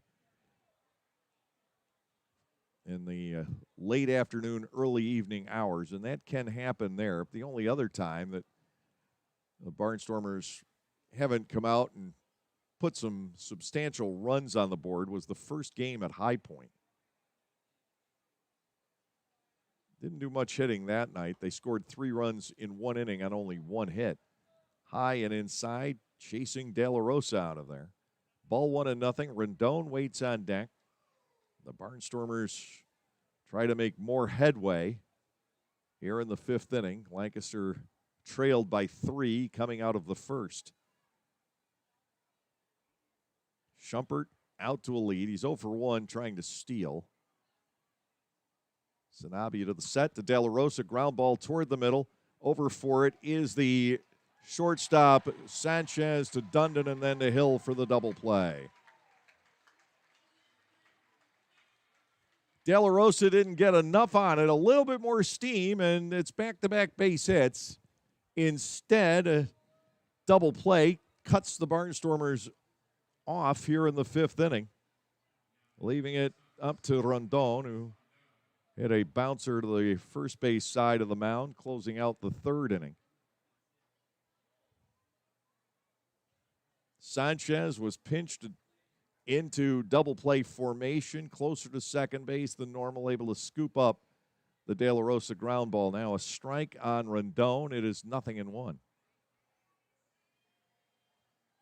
Double plays really help out, and Sanabia certainly benefits from this one. It's actually the second turn by York in the game. The other one not on a ground ball, but rather on a running play.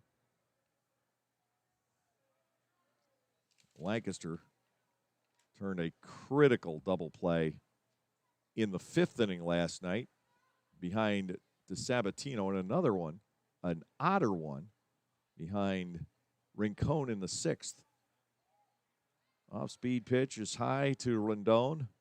1 ball, 1 strike. Caleb Gindel, the on-deck batter for the Barnstormers, who still trail by 2.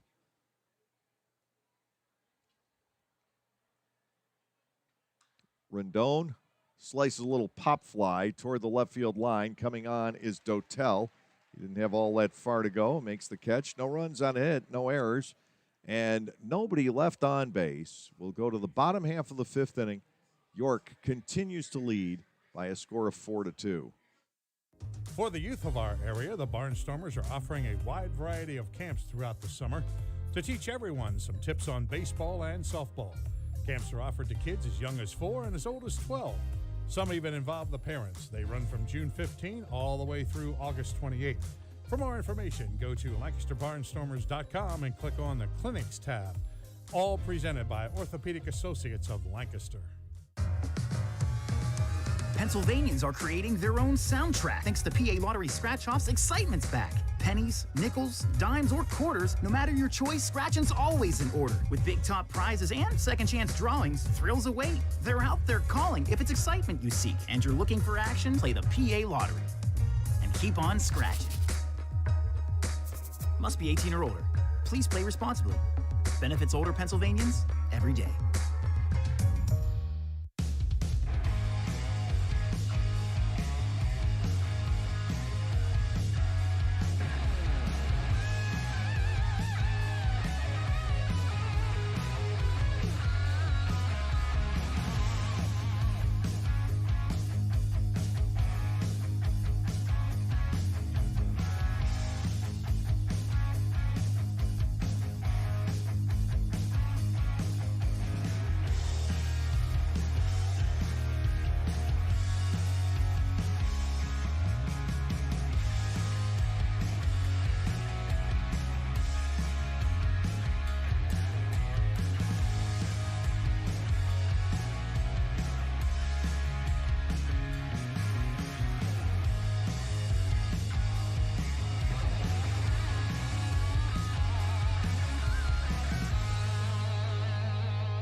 Another step in the right direction as far as the Barnstormers and their pitching staff would be concerned is that Danny Taggart has thrown about 2/3 strikes. Last night, Dominic DeSabatino threw 70% strikes. Taggart has allowed 7 hits, 4 runs, 3 earned in his 4 innings of work, and now faces Wellington Dotel, who's 0 for 2 with an RBI. And pitch number 1 here misses badly inside. It's 1-0. Yoel Espinal is warming up for the Barnstormers down the left field line. Sanabia should be good for a while longer. He's thrown 66 pitches to this point. 1 ball, no strikes. The breaking ball swings wide, 2-0 on Dotel with Carlos Castro and Josh Vitters to follow. York leading 4-2 in this one at the halfway point. Danny Taggart is ready to go. His pitch is now low. So he has missed in 3 different spots to Wellington Dotel here in the 5th inning. And Jeff Bianchi, I'm sure, will be keeping an eye on Taggart. Mentioned earlier, Ross Peoples has been asked to step aside for a couple of days by the Atlantic League over an incident that may simply have been a misunderstanding back on Sunday at Southern Maryland. Now, Anya Holmberg and Jeff Bianchi are out to the mound as Taggart appears to be laboring physically, and they want to check on him, and that's going to immediately summon Espinal from the bullpen. So Taggart is done for the night. He is going to come out after the 4-pitch walk starting the bottom half of the 5th inning. The Barnstormers will go to Espinal. We're going to take a break and pause for this.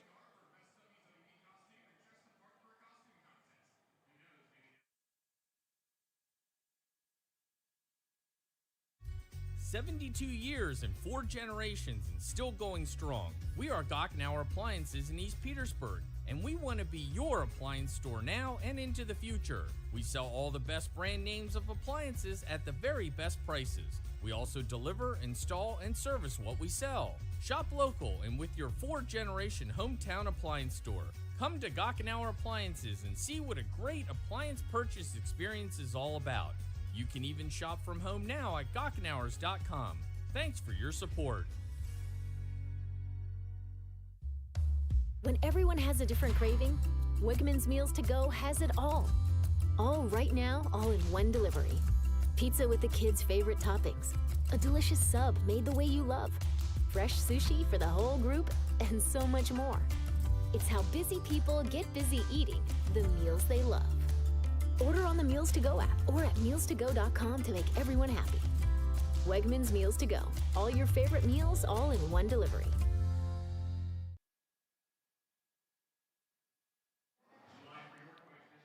Technically, Yoel Espinal gets as long as he would like to warm up, preparing to face Carlos Castro with a runner on, nobody out in the bottom of the 5th inning, and York leading by the score of 4-2. The Revs got 3 on the board in the 1st inning. The Barnstormers struck for a pair in the top of the 4th, and then Andrew Dundon greeted Taggart with a home run in the bottom of the 4th inning. Taggart got out of a jam later on in that inning. Outside of the 4th inning, the Barnstormers have not had a runner past first base in this game. You may have just seen it on camera there, but Espinal had 2 baseballs flying at him at the same time. One thrown back by De La Rosa, the other flipped to him by Bill Reuter. And Yoel, who seems to have fun with everything, had fun with that moment too. He is one of the most happy-go-lucky people you'll meet. I don't know how that translates into his native Spanish. But Yoel Espinal is a very pleasant fellow to be around. Always a smile on his face. He's facing Carlos Castro, who's driven in a run with a sac fly and grounded to short.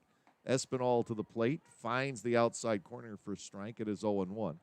Yoel Espinal has battled control issues. In his case, it's been career long, not just here this season, but it's an extreme so far this year. 16 walks in 10 innings. He's only allowed 6 hits. He has struck out 4. No balls, 1 strike, the count on Castro. But Espinal, in the midst of all that, has a win and a home run. He is 1-1 on the campaign. No balls, 1 strike. The runner holds a swing and a miss against Yoel. It is 0-2. Usually comes out throwing hard. We haven't seen anything of the sort these first 2 pitches to Castro. Josh Vitters, the designated hitter, waits on deck. York leading by 2, and the Revs already with base-stealing threat Wellington Dotel on here in the 5th inning. Galen holds the runner. Espinal will work to the plate, and it's grounded to short. This could be 2. To second for 1, Alemand on the pivot, and they double up Castro before he's 2/3 of the way to the first base bag. Espinal comes on and gets the double play on the 3rd pitch. That will close out the books on Danny Taggart tonight. 4 innings, 7 hits allowed. Walked 2, struck out 2, gave up 4 hits, or 4 runs rather, and 3 of those earned. Espinal will now work to designated hitter Josh Vitters, who is 1 out of 2 so far tonight. He reached on an infield base hit in the 1st, popped out in the 3rd. Espinal's pitch, this is popped up. Rendon will call off Schumpert. Cleo is there, and Yoel Espinal comes in, and he's pretty sensational. He throws 4 pitches, gets 3 outs. No runs, no hits, no errors, and nobody left on base. The Barnstormers with the top of the order scheduled when they step in the top of the 6th inning through 5. York leads this one by a score of 4-2.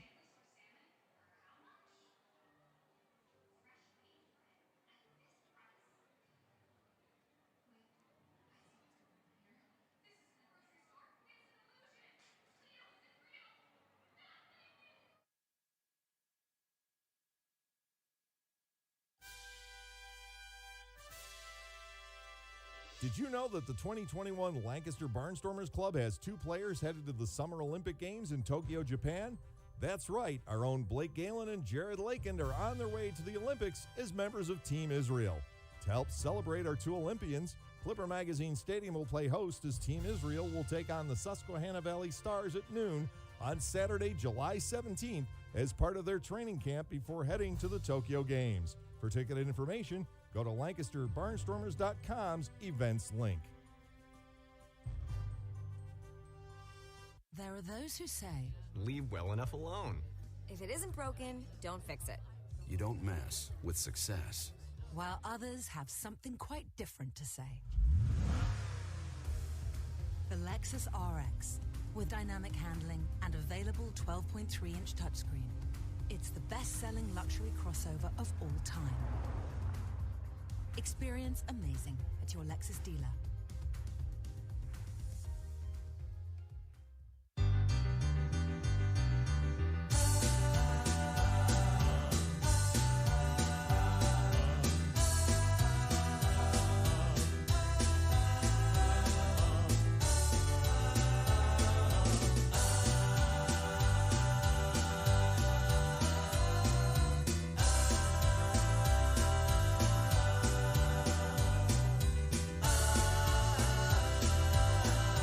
Caleb Gendel starts off the Lancaster half of the sixth inning. He's 0 for 2 on the ground so far tonight, facing Alex Sanabia for the third time. Gendel out 1-3 and 4-3 on his two prior at-bats. Blake Alemand on deck, and then Blake Galen. Sanabia into the motion, and Gendel takes a ball inside. It's 1-0. Alemand, Galen, and Robinson with the 3 consecutive hits in the fourth inning, doing the only damage that has occurred to Sanabia so far in this game. 1-0 on Gendel. Caleb gets underneath and hits a pop-up to short center. It will be the shortstop going back. Sanchez with the play. Gendel's retired, 1 out. Blake Alemand will step in. Alemand doubled and scored in that fourth inning. Sanabia has made it look easy so far tonight. His pitch count still just at 68, 5 1/3 innings into the game. And we can see why he has already thrown a complete game for York. You're going to be able to soak up innings when you don't throw that many pitches to get your outs. Aleman looking at a fastball for a strike. It is 0-1. 4-2 York. A pitcher's duel compared to the rest of the meetings between these two ball clubs this season. To Aleman, here's the 0-1. Beautiful looking breaking ball dissecting the zone. And very quickly, it is no balls and 2 strikes with Galen waiting on deck. Lancaster down by 2. The Barnstormers have been forced to play catch-up the entire night.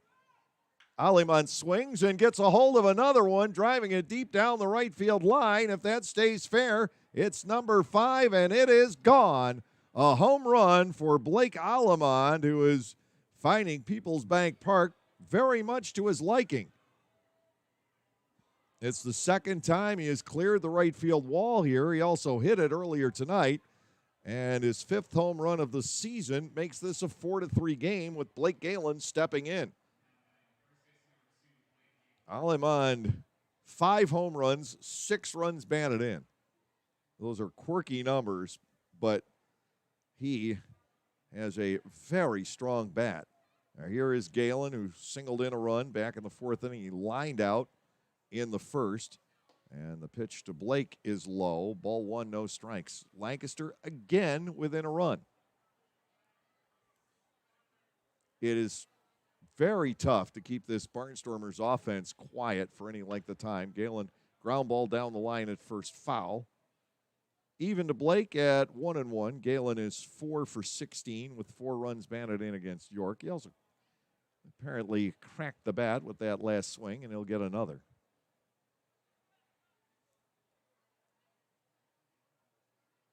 7 hits for the Revs in the game, including a home run by Dundon. The Barnstormers now own 6, including the Aleman home run.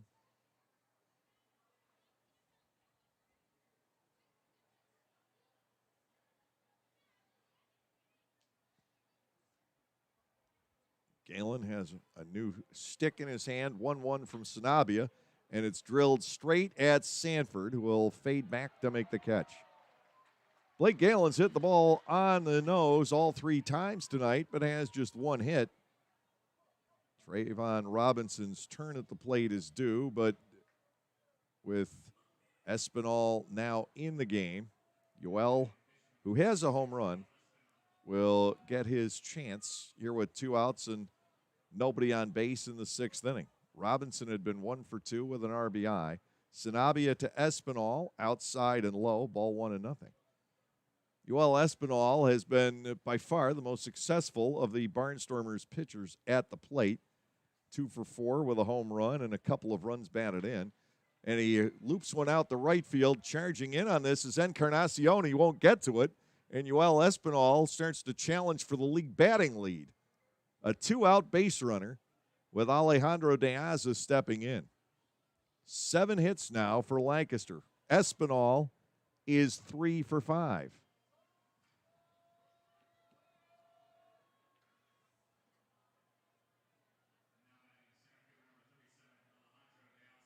The rest of the pitching staff is hitless. Not all that many plate appearances. Espinal is a guy that Ross and Jeff have learned to count on to provide some offense. De Aza stands in against Sanabia. One former Marlin to another, and it's inside for a ball. De Aza has blooped a base hit into right center, and then he has skied to left.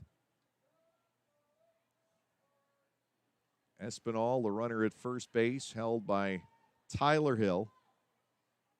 De Aza is going to have to do the work here. He grounds it to the second baseman. Behind it is Dundon. Hill shovel to Sanchez for the force out, ending the inning 4-6. Lancaster again pulls within a run. Blake Aleman with his 2nd home run of the series. 2 hits in the inning with no errors, 1 man left on base. In the middle of the 6th, York has the lead, but now it is 4-3.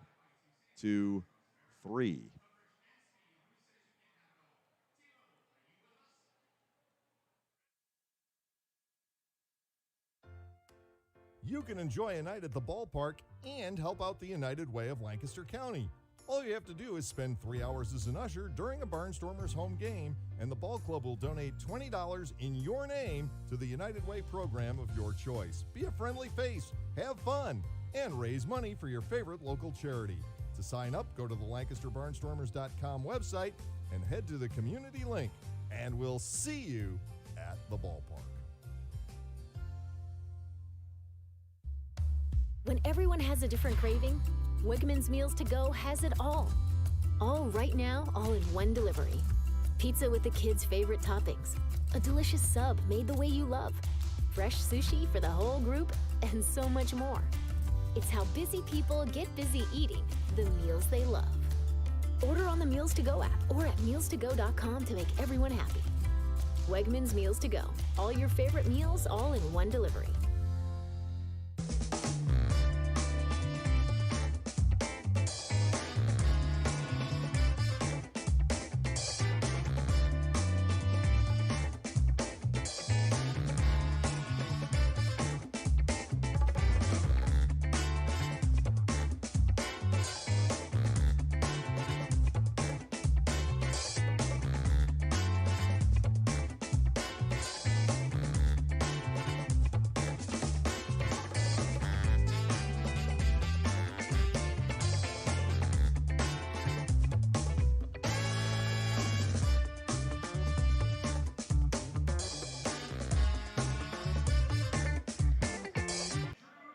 Second inning of work for Yoel Espinal, and he'll be facing Andrew Dundon leading off.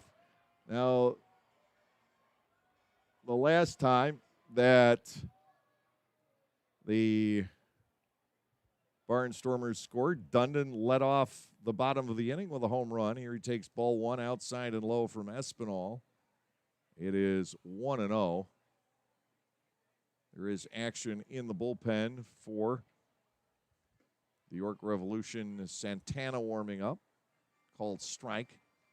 So it is 1-1 on Dundon. Enrique Santana getting loose. Ball two, skips by everything. Espinal trailing Dundon, 2 balls and a strike. Vasquez and Hill set to follow.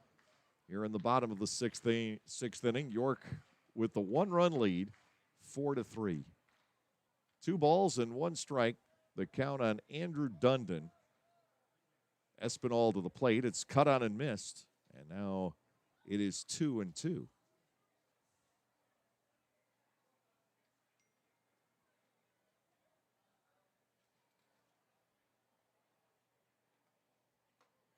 Look out. It circled around behind him for ball 3 and a full count. In ways, this is a very big pitch coming up. 3-2, and it's popped up. Coming back, De La Rosa, he'll have no play. The Barnstormers getting a run on the board and looking for Espinal to shut down York in the bottom of the inning. The Barnstormers will face an issue later on against this York ball club. The back end of York's bullpen is left-handed, and that can produce an issue for this Barnstormers team. Popped up into foul ground. That'll get to the first base seats. Espinal versus Dundon will continue. It looks to some extent like the coaching staff has gotten Espinal to settle down a bit and stop overthrowing, which I think was the issue earlier this year. 3-2 pitch, soft line drive right at Rondon. Good battle. And Espinal wins it on pitch number 8 on the soft liner to shortstop, 1 away. Chris Vasquez will step in. He's 0 for 2. I think Espinal was just really guilty of throwing too hard and just trying to overpower hitters, and the ball was going everywhere. this has been a revelation. He's just using Rendon behind him. First pitch is errant to Vasquez for ball one. It's 1-0. Espinal keeping the Barnstormers in the contest. Now he is up for ball two. It is 2 balls and no strikes.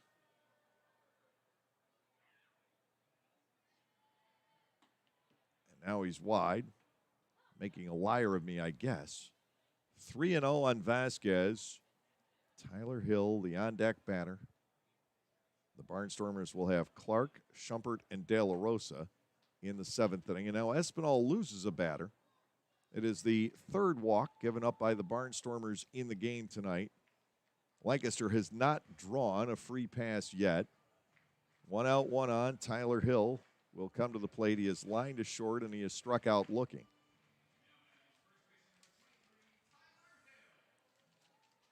Russ really has his bullpen back where he wants it because of DeSabatino being able to go 5 innings last night. Taggart at least 4 tonight.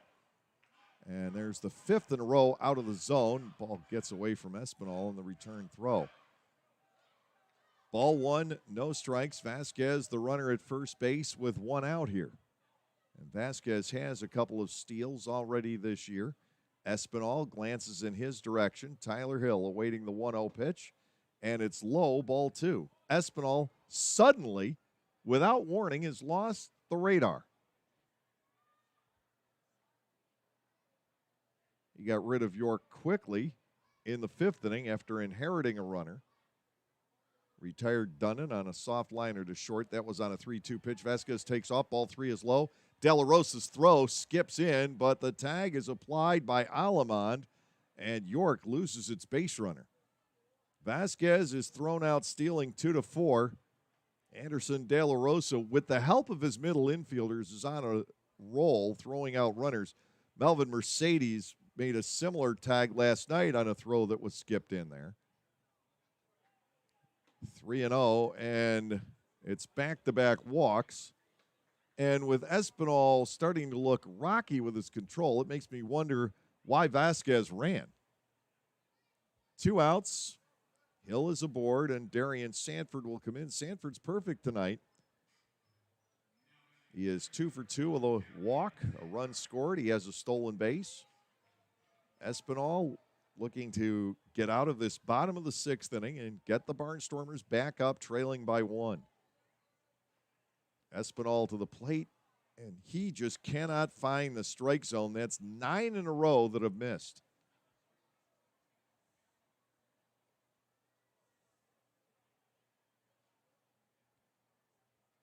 Hill guarded by Galen over at first. Boy, oh boy. All of a sudden, it has just vanished for Yoel Espinal. And I wonder if a visit, I was just thinking the same thing, and Jeff Bianchi heads to the mound, that a visit would be in the offing here. The words started to leave my mouth as Bianchi came out of the dugout, and I'm sure he wasn't listening to my advice. Everybody will huddle around at the mound as Yoel Espinal has run into some rocky times here in the 6th inning. 2 outs. Hill, the base runner. The count is 2 balls and no strikes on Darian Sanford. Bianchi uses his 2nd timeout of the night. He gets 1 more. The rules, they are a-changing. Some for the better, and I think that's one of them. Sanford back in at 2 balls and nothing. The Barnstormers defenders looking to make a play. And Espinal is off the mark again. 3-0, 11 straight have missed the strike zone. And the red-hot Jan Sanchez waits on deck.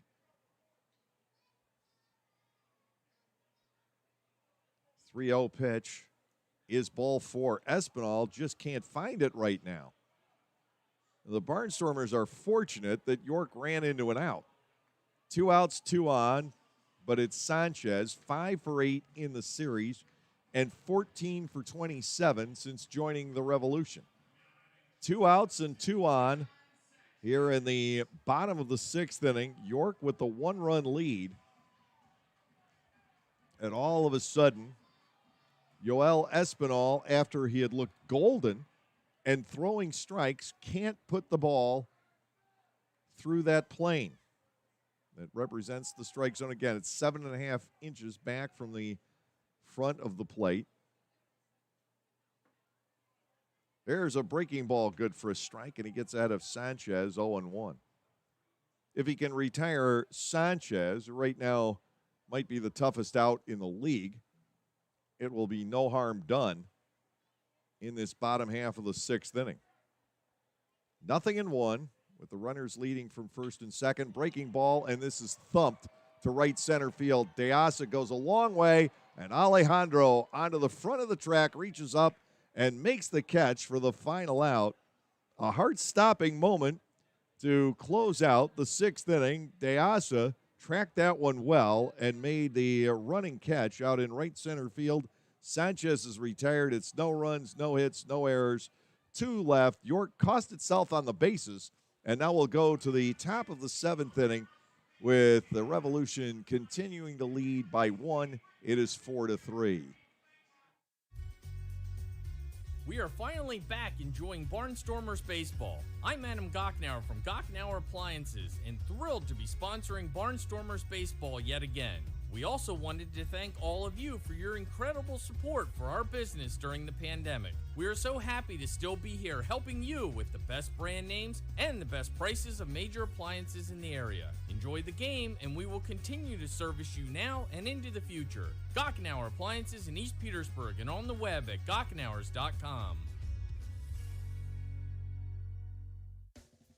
Like craft beers? Then the best place to be in Lancaster is Clipper Magazine Stadium. That's right, celebrate baseball or just a night with your friends at the Broken Bat Deck down the right field line. The Broken Bat features more than 20 local craft breweries plus product from a local winery. Food including Otto's Meatballs is sold off a pub-style menu. So get together, hang out with your friends, or make some new ones. Enjoy a night of craft beer sampling along with a Barnstormers game.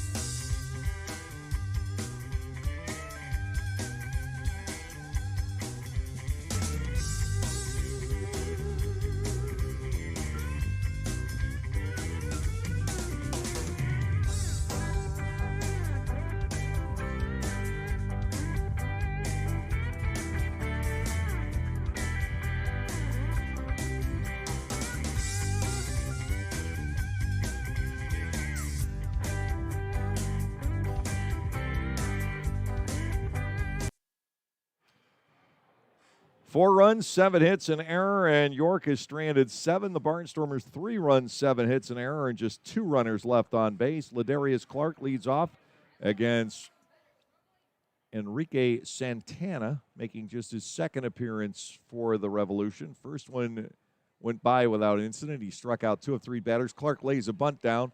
Santana with the play near the mound, and he throws Ladarius out. That was a good idea on the part of Ladarius, who's been struggling at the plate his last few games. But he bunted that too near Santana's starting position. He gets that up the third base line a little bit. More success could happen. Now Nick Schumpert steps in.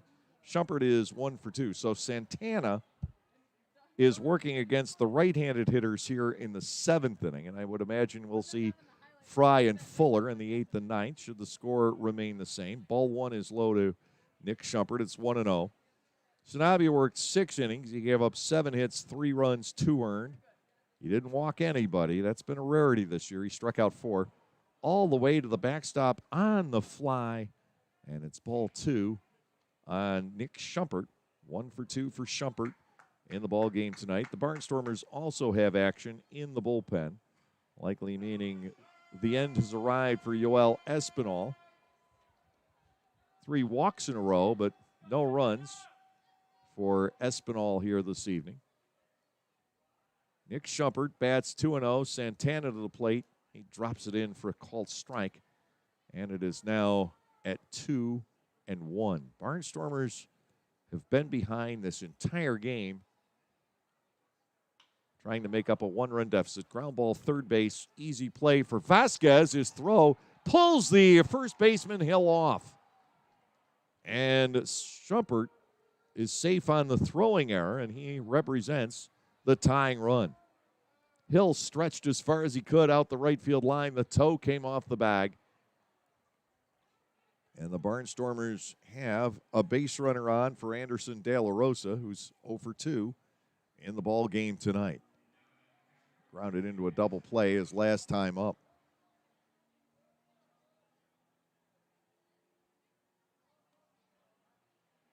Enrique Santana is just 23 years of age, 5'11", 190, a native of the Dominican Republic. He played briefly in the Pittsburgh organization, got to the Appalachian League in 2019. De La Rosa bats with 1 out, 1 on. Schumpert not going anywhere. The fastball is a strike at the top of the zone, and it's 0-1. Clea Luis Rondon, the on-deck hitter for the Barnstormers, a switch hitter. Infield set again at double play depth.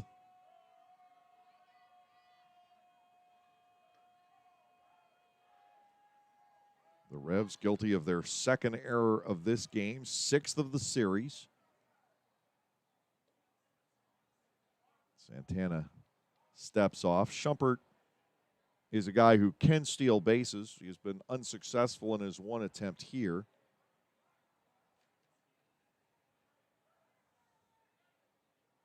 Oh and 1 to De La Rosa. Schumpert takes off. The pitch is cut on and missed. The throw by Castro is not close. The Barnstormers move the tying run into scoring position on the stolen base. Officially, Lancaster's 24th stolen base of the season. They got denied one in High Point that should have been awarded to Devon Torrance. De La Rosa and Rondon with a chance to tie the game on a single now. Schumpert in scoring position with one man gone here in the 7th inning. Anderson De La Rosa, though, trails in the count. No balls and 2 strikes. He's got a lot of room on the right side of the infield if he can go that way. The 0-2, check swing. It's in the dirt. He held in time, says the first base umpire Ian Pittenger on the appeal. De La Rosa is up there 1-2. Beautiful night here in York. We're close to the solstice. We still see the rays of sunlight shining off the clouds anyway. Gorgeous sunset this evening here. Beautiful temperatures today. And it's supposed to go down into the low 50s tonight. How about that for June 16th? De La Rosa batting at 1 ball and 2 strikes. He backs out for a moment. There is so much room in between Dundon and Hill, it's amazing. The 1-2, De La Rosa swings and he misses. So a strikeout for Santana, 5 now for the York staff in the game. It's up to Rondon, who is 0 for 2. He has bounced back to the mound and flied to left. Tying run in scoring position. Again, the Barnstormers looking to bring home an unearned run. They scored 6 of them last night, and they have 1 more this evening.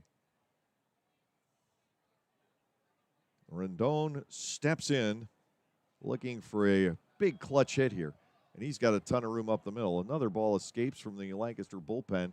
Castro's right on it and tosses it back down there. It almost hit the bullpen catcher in the back.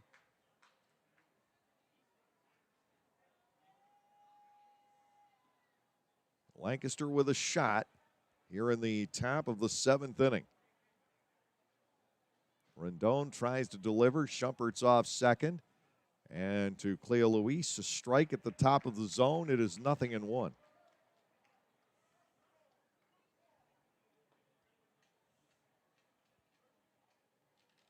Last night, York walked 7. We had a total of 12 in the game. The Barnstormers have matched the 5 walks of last night, but York's pitching hasn't put anybody on. Shumpert takes off for third. Rondon hits a ground ball to the second baseman. Easy toss for Dundon to get out of the inning, and the Barnstormers are unable to come through and take advantage of the error. No runs, no hits, 1 error, 1 left. And now at the 7th inning stretch tonight here at Peoples Bank Park, York leads by that score of 4-3.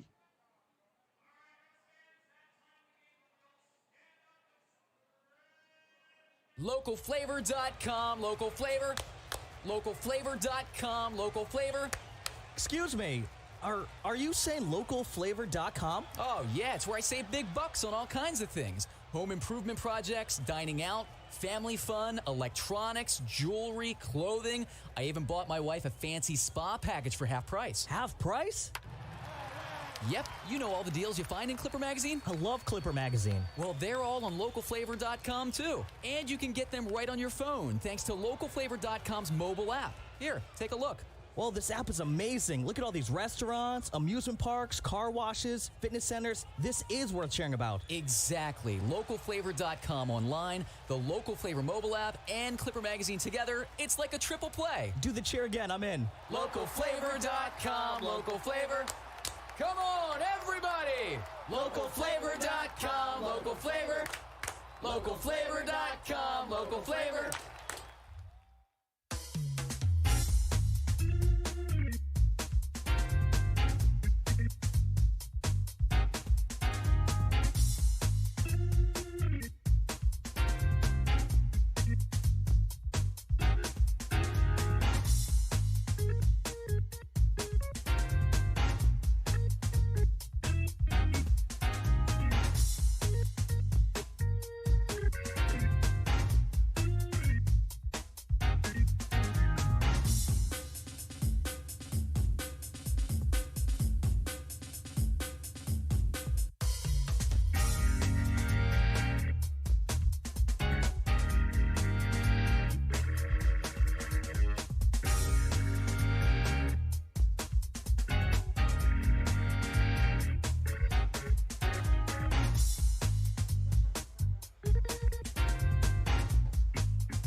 Jeff Bianchi makes some moves as we go into the bottom of the 7th inning. Donald Goodson will take over on the mound. Blake Allemond moves from second base over to third. Melvin Mercedes into the lineup, and he will bat in the 4 spot, playing second base now for Lancaster. And the pitcher spot drops to number 9, where Clay Luis Rondon comes out of the game. I failed to mention Nick Shumpert moves from third base to shortstop.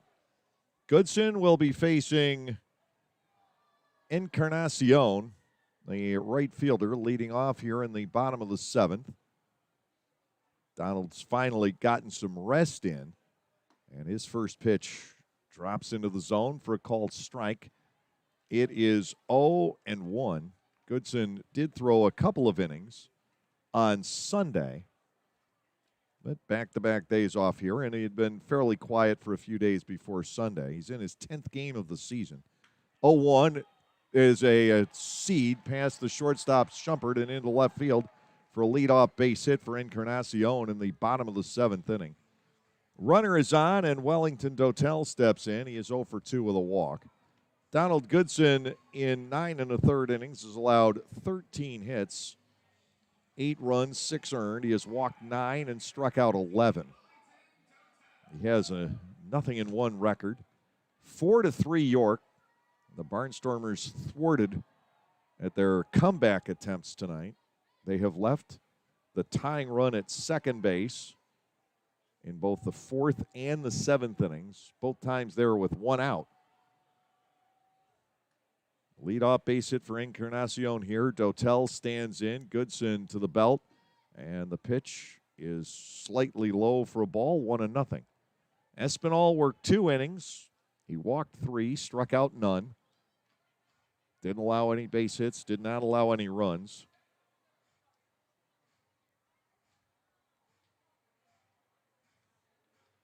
In Infield here at double play depth. We'll see if Encarnacion is on the move at any point.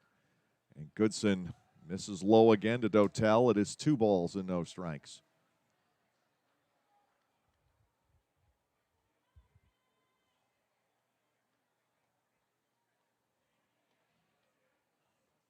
Moya, a guy you might not see much of against York. They're almost exclusively right-handed. Swing and a miss. Dotel went after what might have been ball 3 there. 2 balls and 1 strike the count. Darian Sanford is a switch hitter.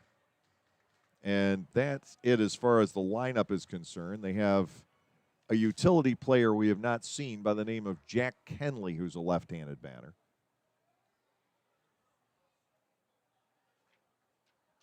Two balls and a strike to Dotel. Encarnacion has not budged yet. He won't hear, and the pitch is chopped foul past Noel Polanco and down toward the Barnstormers bullpen. 2-2 on Dotel. Donald Goodson, right-hander from Detroit, Michigan. I talked about him quite a bit. He pitched in the United Shore Baseball League in Utica, Michigan, where all 4 teams are in the same ballpark. Swing and a miss, and Dotel has the bat go flying. He got fooled terribly by Goodson there. Donald chalks up the strikeout. That's number 3 for Lancaster pitching tonight. And with 1 out, the batter will be Carlos Castro, who's 0 for 2 with a sac fly. Goodson will turn 27 years of age tomorrow.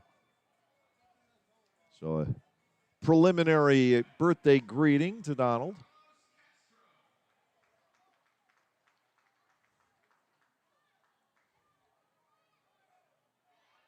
One out. Encarnacion the batter, and the fans chant for Castro to hit the wall. The pitcher's spot is due next for York, and nobody is out there as a potential pinch hitter. 1 out, runner on, and it's looped down the first base line. This is trouble, and it lands just foul. It's out of the reach of Ladarius Clark, but a foul ball. Castro will come back at no balls and a strike.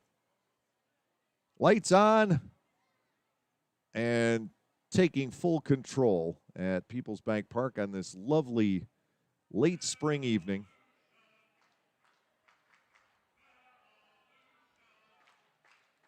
A happy anniversary to Ross and Sarah Peoples. They are celebrating an anniversary today, as am I. A happy anniversary to my wife, Chris. She'll be coming with me to Lexington next week. As soon as she found out that the Legends were coming into the Atlantic League, she said, "I'm going. I've never been to Kentucky."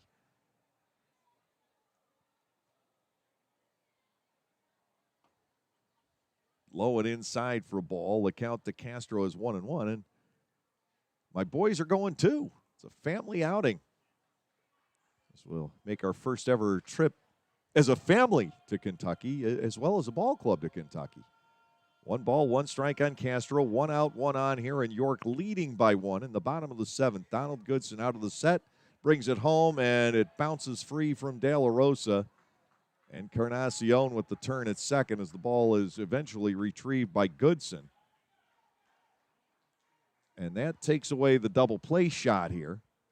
Castro bats at 2-1 with a 1-run lead.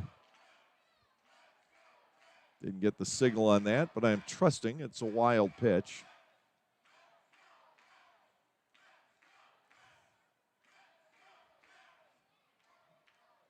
Two and 1, the count to Castro.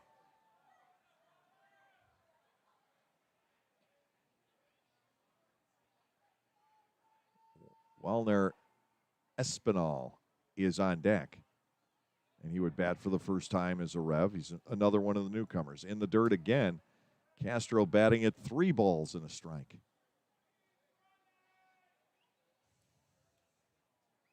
Goodson gave up the leadoff base hit to Encarnacion, struck out Dotel, but this plate appearance for Castro has been an adventure. Donald has bounced 2,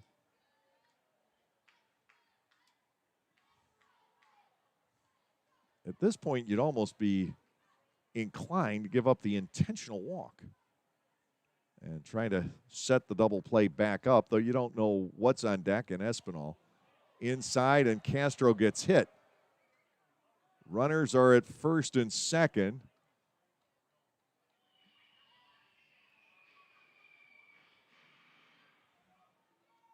And Bill Reuter is out there along with Anderson De La Rosa, talking about some signs. And it looks like Reuter may be issuing a caution. He takes his note card out, but that is to enter Espinal into the game. He is pinch hitting in the pitcher's spot. The second brand new member of this York Revolution Ball Club. They lost 3 and immediately replaced them. All guys who have a certain level of professional baseball experience. That's Wallner, not Walter, Espinal stepping in with runners at first and second and 1 out. And Goodson hits Espinal to load the bases. The fans may boo here, but realistically, Goodson can't have any bad blood with Espinal, and it would be senseless to load the bases on HBPs. It's just Goodson being wild. And now Andrew Dundon steps in with the bases loaded, 1 out. We didn't even get a chance to talk about Espinal. He had been in the Marlins organization and then played at Joliet in 2019. Well, they're loaded for Dundon, and here comes Bianchi for his 3rd time out of the night. No room for any more mistakes on the part of Goodson. He's got to get the ball over the plate. He was in fine shape with 1 out, 1 on. He had struck out Dotel. Then he bounced a couple to Castro, hit him with what would have been ball 4, and then hits Espinal with the first pitch. And this is the unfortunate world of this Barnstormers bullpen. Control issues almost everywhere until you get to Moya and Schumann at the back end. And Moya has had trouble throwing strikes. It's just not necessarily in his background. Andrew Dundon bats with the bases loaded and 1 out. And Goodson zeroes in on the zone for strike 1. Dundon homered off of Taggart back in the 4th inning, but that was leading off the inning. He has a chance to break this game open here. Goodson at no balls and 1 strike, ready to go. That is strike 2. All of a sudden, Donald Goodson has been able to locate the strike zone again. Jeff Bianchi seems to be working some of that Ross Peoples magic. Peoples came out and spoke with Jordan McCrum last night after the youngster had missed with his first 3. In the dirt, saved by De La Rosa. Ball 1 and 2 strikes on Dundon. Chris Vasquez, the 3rd baseman, is scheduled to bat next. Goodson trying to work out of the thickets here in the bottom of the 7th inning. York with the 1-run lead, 4-3. But the bases are loaded and 1 out. Here comes the 1-2. High. De La Rosa mishandles this as well, but it doesn't get far away. Now it is 2-2.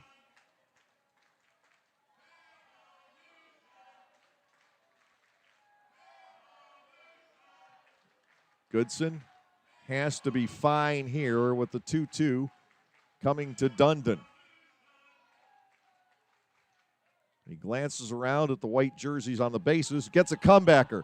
Goodson to the plate for 1. De La Rosa back to first, and the Barnstormers turn the double play. 1, 2, 3, and Donald Goodson is able to work out of the jam here in the 7th inning. No runs, 1 hit, no errors, and York strands 2 more. That's 9 for the game. The Barnstormers stay in it. We're on our way to the 8th inning. It is York 4 and Lancaster 3. The Lexus NX is crafted to take on the modern adventure called life. Alexa, what's the quickest route home? With Amazon Alexa compatibility and the advanced Lexus safety system, the Lexus NX is modern utility for the modern world. Because modern obstacles require modern solutions. Experience amazing at your Lexus dealer. Amazon Alexa and all related logos are trademarks of Amazon.com Inc. or its affiliates. Not all Amazon Alexa functionality is available for in-vehicle use. At Clipper Magazine Stadium, we have hot dogs and popcorn, peanuts, soda, and nachos. But what if, say, you are only 3 months old and mom wants to have a night out and watch the Barnstormers? Well, thanks to May Grant Obstetrics and Gynecology, the littlest of Stormer fans now have a place to go for dinner during the game. Tots can take mom to the Little Sluggers dugout behind Section 13 at the stadium for a comfortable private feeding experience. A brightly painted room with comfortable furniture and TVs tuned to the game, it is the perfect spot for baby and mom during a night at the ballpark.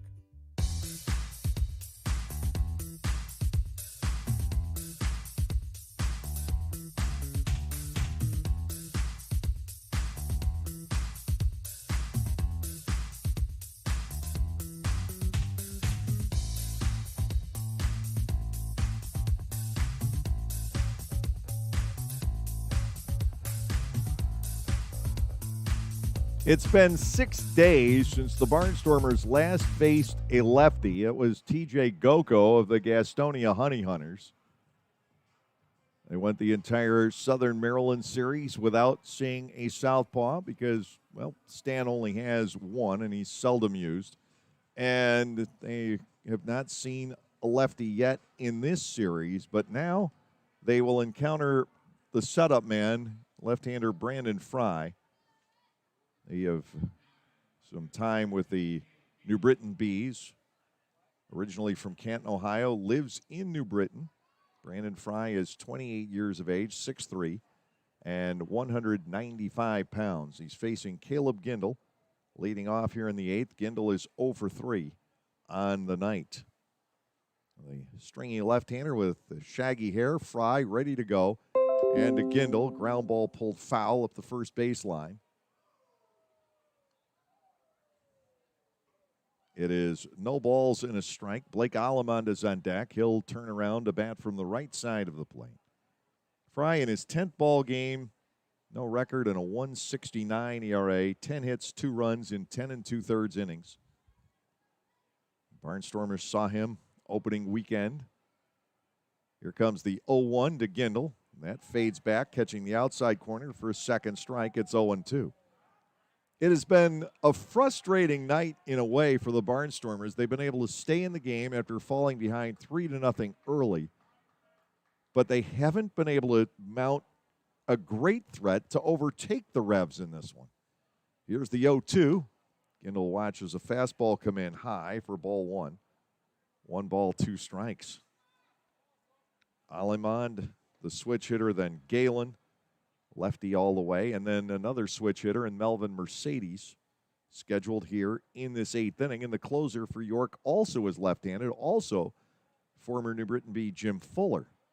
1 ball, 2 strikes to Gindel. The Fry pitch bends low, and Caleb is alive at 2-2.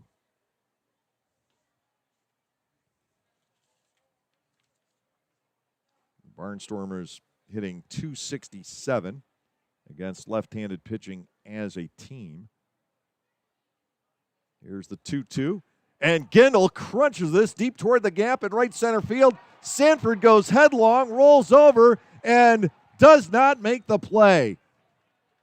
The first base umpire, Ian Pittenger, says no, he didn't catch it. He trapped it. Darian Sanford making a phenomenal effort toward right center field. On a ball that looked like it was going to get all the way to the wall for 3 bases. Sanford got there, and now Mark Mason is going to come out and ask for an explanation. Gindel at second with a leadoff double as it stands right now. Sanford with a remarkable effort, showing that he has not lost a step since he was last in a Barnstormers uniform back in 2019. What a great effort. What a great try by Darian Sanford. But Pittenger, the first base umpire, said no, that ball touched the ground. Mason has had his say. The call will hold. Gindel is at second base with his fourth double of the season. The Barnstormers have the tying run in scoring position and 3 chances to level this ball game at 4. Blake Alemán steps in. As a left-handed batter, he has grounded out, doubled off the wall in right, and then cleared it with his 5th home run of the season. Alemán standing in now as a right-handed batter. He is 3 for 14 from this side of the plate. Gindel leads off second with the tying tally. And to Alemán, it is up for a ball, 1-0. When Gindel hit that ball, it was no chance it's going to be caught. Sanford came out of nowhere, went headlong, and got a glove on it at least, and rolled over and had possession of it. Ball 1, no strikes to Alemán. Fry ready to go, and Blake will look at a strike right on the outside edge. It is 1-1. Galen on deck, and then you have Mercedes. Alemán at least wants to get Gindel to third on this plate appearance.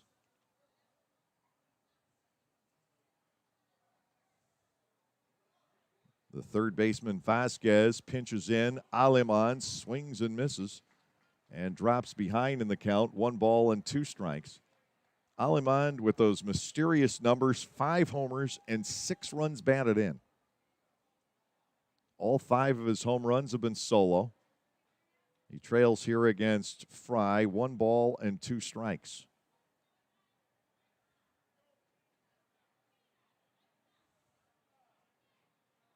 To the set and the pitch, Alemán slaps a grounder foul in behind Jeff Bianchi.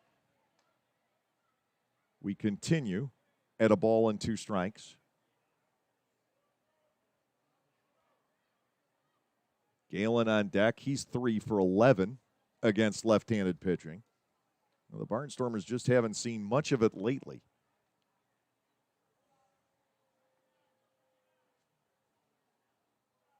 1-2 to Alemán. Gindel walking around off second base. The pitch is low. Alemán waits through that and gets to a 2 ball and 2 strike count.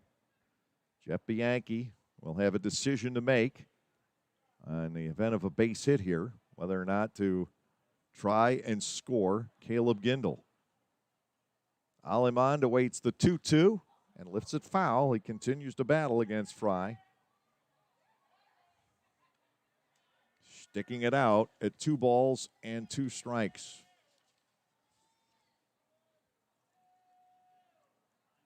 Brandon Fry was certainly a favorite of his managers in New Britain. Used a lot, just as he has been here. 2-2, and Alemán gets a piece of it. 1 hop to Galen in the on-deck circle, and Blake makes a clean play on it. Fry missed most of the 18 season, but in 2017, Stan used him 67 times. He was in there 31 times for Goose Gazzo in 19. Here's a 2-2 breaking ball and another foul. Alemán will not go away for Brandon Fry here in the 8th inning. Lancaster with the tying run at second and nobody out. 4-3, York leading. Danny Taggart gave up 3 runs in the first inning, settled down. The bullpen has been less than incident-free, but has kept York off the scoreboard.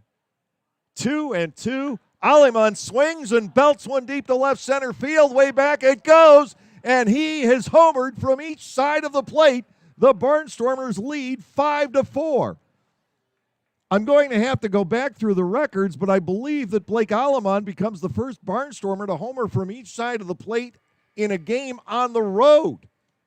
Several have done it at home, but now Alemán is connected as a left-handed batter against Sanabia in the 6th and as a right-handed batter against Fry here in the 8th inning. The Barnstormers have turned it around and lead 5-4. Still nobody out, and Blake Galen steps in. Galen is 1 for 3. He's hardly been quiet. He's hit the ball hard every time up. Fry into the motion, and to Galen, a strike on the outer edge. It is 0-1. What a night for Alemond, a double and 2 home runs. He has put the Barnstormers into the lead here in the top of the 8th inning, and now the plans could very well change out in the bullpen. Galen will try and get something else going here. He looks at a ball down low, and the count evens at 1-1. Melvin Mercedes is in the on-deck circle. He would bat for the first time in the game. Barnstormers still have Peroni, Dugan, Torrance, and Rosado back. Here is the 1-1 on Galen. Swinging a foul ball back. Not cheated on the cut at all. Ball 1, 2 strikes to the Barnstormers' first baseman. Alemond with his 6th homer of the year. And not really known for being a big power hitter. And he's had the 6th. He, as far as we know, has tied Joshua Saleh of Gastonia for the league lead. Beautiful curveball. Galen was beaten by it. He knew it and walks off. Strikeout number 6 for York pitching tonight. Now here is Mercedes with 1 out and nobody on. Melvin has been the Barnstormers' top hitter throughout this season. Getting his first night off, he's a .381 hitter with 1 home run and 11 runs batted in. Alejandro De Aza now is in the on-deck circle.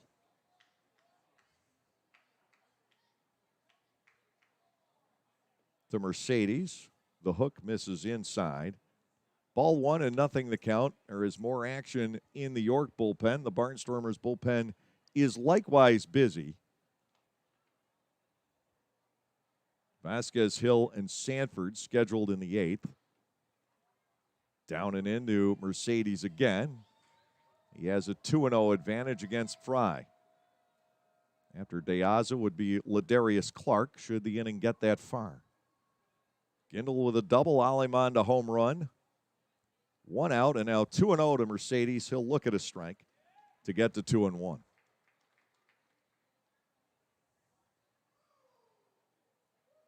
Nine hits for the Barnstormers tonight. They were held to just 1 over the first 3 1/3 innings by Sanabia. Ticked foul at the plate by Mercedes. Castro tumbles into a heap, and Bill Reuter goes out and tosses a baseball lightly back to Fry. They exchange some pleasantries. Reuter asks for a new supply of baseballs, whether he needs them or not, giving Castro an opportunity to shake that off. Melvin Mercedes batting at 2-2. Well, if the score stays 5-4, you know who gets the 9th inning. It will be Schumann. We could see Moya in the 8th. That is more than likely, even with right-handed hitters coming up. 2 balls, 2 strikes. Fry goes back to work on Mercedes. Ball 3 is inside off of Castro's glove, filling the count.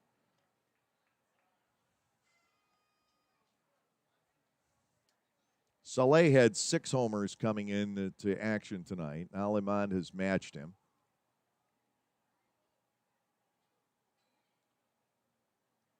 And 3-2, Mercedes ground ball toward the shortstop. It comes up rather nicely for Sanchez, who throws Melvin out.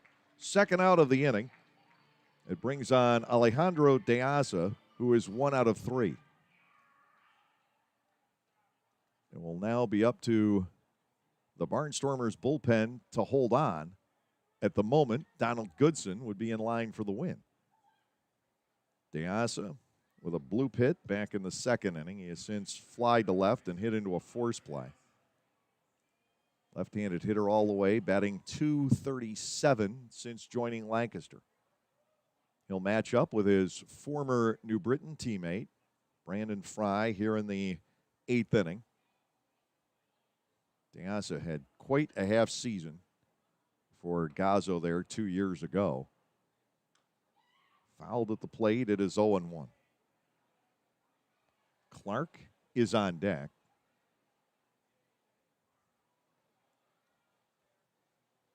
If Diasa can't do anything here, Clark would lead off in the ninth inning. It would be Clark, Schumpert, and De La Rosa. Diasa pulls a ground ball off the end of the bat. Easy pickings for Dundon. That closes out the Barnstormers in the eighth, but they pick up 2 big runs on the second home run of the night for Aleman. 2 hits, no errors, nobody left on base. Bottom of the eighth coming up.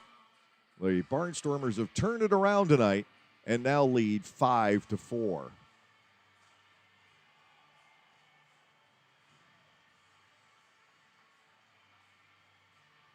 New to Clipper Magazine Stadium in 2021 is Otto's Hospitality. Otto's is totally committed to the fan experience, from quality to convenience to safety. And they are committed to Lancaster, using local food purveyors whenever possible. New menu items like homemade Brauhaus pretzels, Black Angus burgers, and Otto's meatballs are sure to make any Barnstormers game even more fun. Use self-ordering kiosks or your phone instead of waiting in the lines. That's Otto's Hospitality. Pennsylvanians are creating their own soundtrack. Thanks to PA Lottery Scratch-Offs, excitement's back. Pennies, nickels, dimes, or quarters, no matter your choice, scratching's always in order. With big top prizes and second chance drawings, thrills await. They're out there calling. If it's excitement you seek and you're looking for action, play the PA Lottery. And keep on scratching. Must be 18 or older. Please play responsibly. Benefits older Pennsylvanians every day.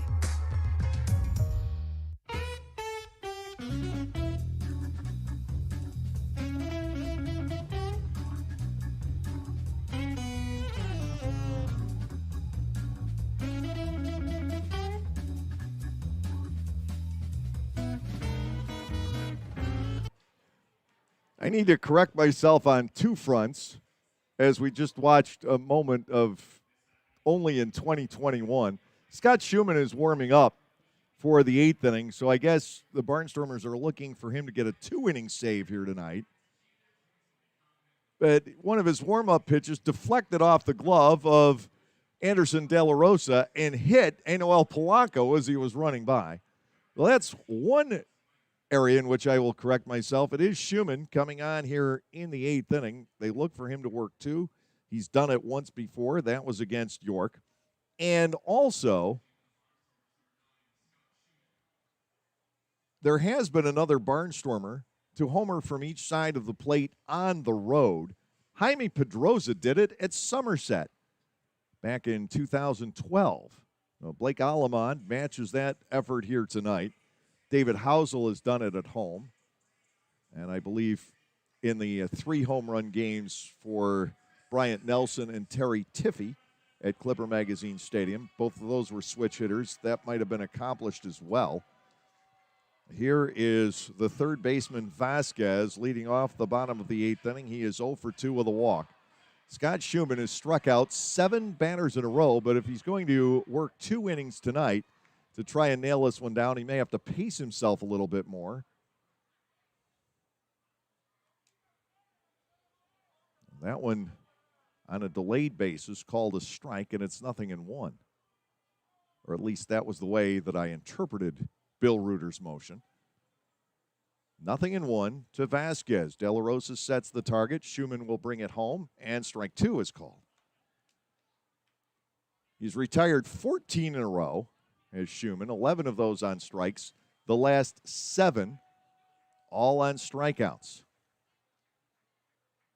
We like to keep tabs on Schumann's velocity. Here comes the 0-2. Vasquez lifts this down the right field line. It will curl foul and to the back of the seats. It is 0-2. And at least early on, he does seem to be pacing himself a bit at just 95 as opposed to 97. 2 strikes on Vasquez. Tyler Hill waits on deck. Lancaster ahead by 1, 5-4 in the bottom of the 8th inning.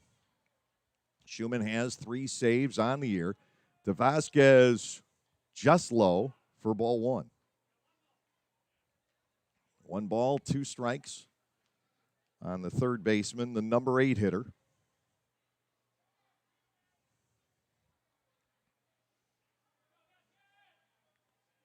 Scott Schumann back to work. Here comes the 1-2. Swing and a miss. 8 in a row for Scott Schumann. Barnstormers pitching staff has struck out 4 now tonight. Tyler Hill to the plate. He is 0 for 2 with a walk. That last fastball at 96, he blew it past Vasquez. Hill will step in with 1 out, nobody on base.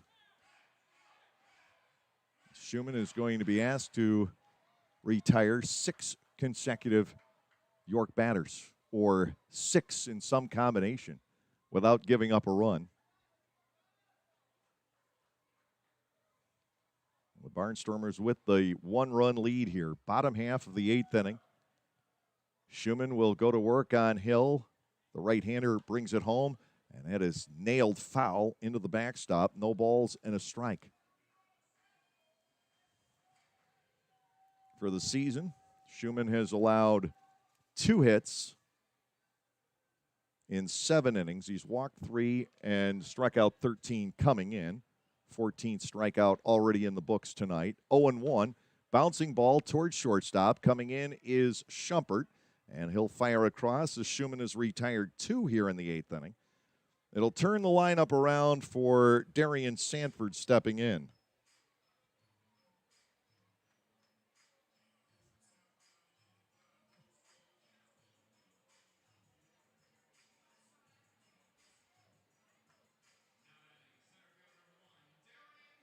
Sanford has not been retired. He has walked twice, singled twice.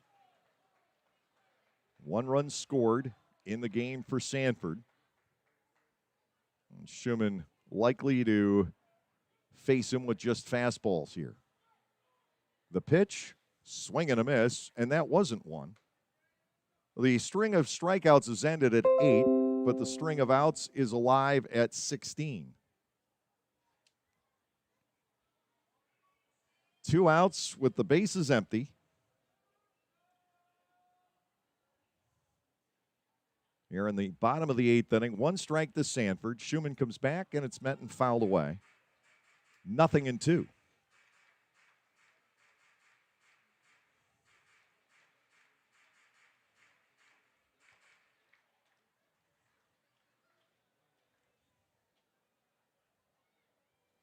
Does Schumann come after him here? What you don't want to do with Sanford is bounce a pitch, because if it breaks free from De La Rosa, the tying run is on and the fastest guy in the league. Upstairs, that's a good spot if you're going to waste one. Ball 1 and 2 strikes.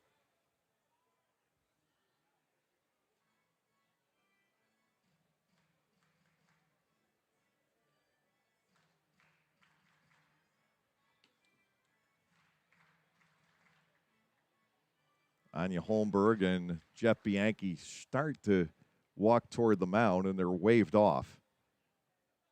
2 outs. Sanford bats at 1 and 2. Is there another fastball in the works here? Schumann brings it home. By him, a swing and a foul tip. 2 more strikeouts for Schumann, and it's nothing across in the 8th inning. For the York Revolution, Schumann will need to match it in the 9th with a much tougher part of the lineup due. Right now, we're on our way to the top of the 9th with the Barnstormers ahead by the score of 5-4.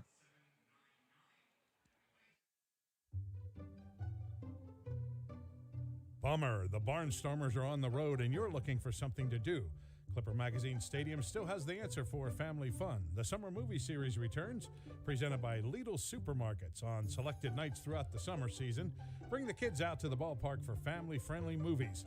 For just $6.50 per person, you get to sit on the outfield grass and enjoy a film on the big screen in left center field.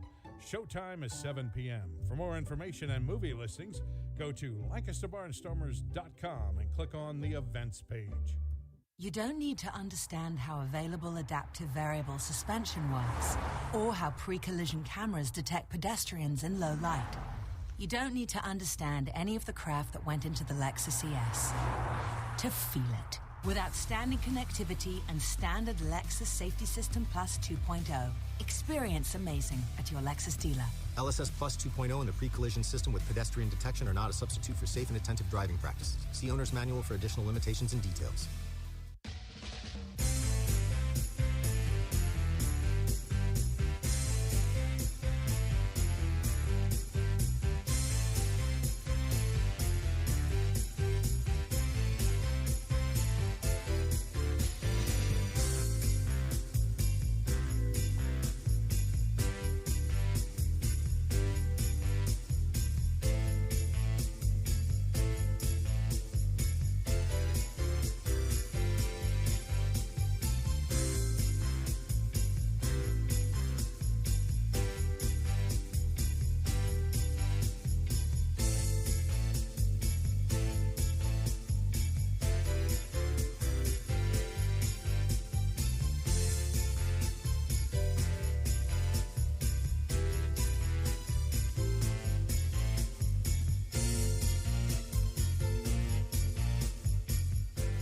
Bubby Rossman now on the hill for York for the top of the ninth. He is a right-hander facing right-handed batters in Clark, Schumpert, and De La Rosa.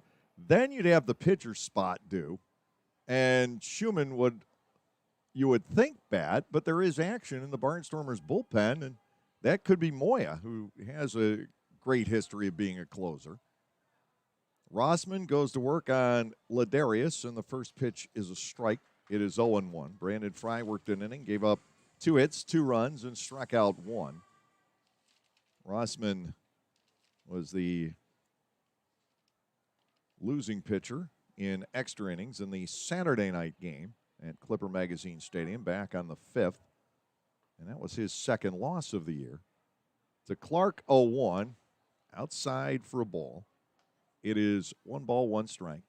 He is a 28, soon to be 29-year-old, 6'5", 220 pounds from La Habra in California, is Bubby Rossman. That 0-2 record stands. His ERA is 8.31. Clark bats at a ball and a strike. The pitch fired through. That's the second strike on Ladarius Clark, who has struck out twice and been retired on a bunt try.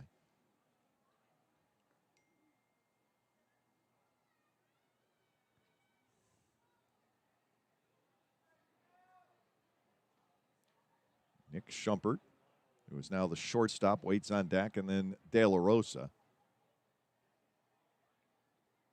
Here's the 1-2, breaking ball, fouled back into the net.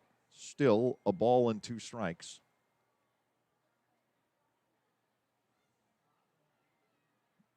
Getting the rotation for the Long Island Ducks for the weekend. And Michael Pollock asked me for ours, and I was basically texting him back with LOL.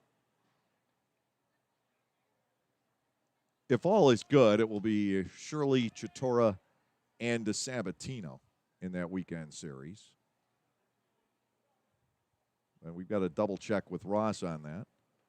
1-2, Clark stays with another, and he'll hang in with a 1 ball and 2 strike count. So the Barnstormers do have action in the bullpen, and I have to think that it's Moya.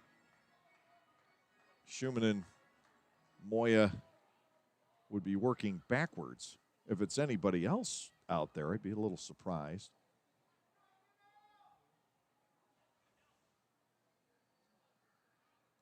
Clark has fought off a couple of 2-strike pitches here. Rossman works to him. 1 ball, 2 strikes, and that is swung on and missed. Ladarius out on strikes for the 3rd time in the game. It brings on Nick Schumpert. He is 1 for 3. And De La Rosa on deck is 0 for 3. Blake Allemond has been the shining star for the Barnstormers offensively. He has been involved in 4 of the 5 runs, a double, 2 home runs. He's scored 3. He's driven in 3. He's played a big role here tonight. Rossman to Schumpert, swing and a miss. It is 0-1.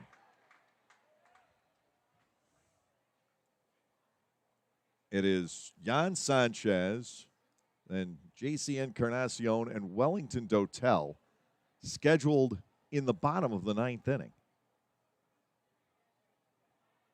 A 1-run lead, and the Barnstormers with action in the bullpen.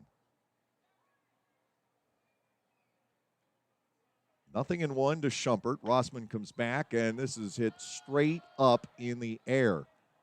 Shedding the mask is Castro, who ends up on his backside, but making the catch. 2 are gone as Schumpert fouls to the catcher.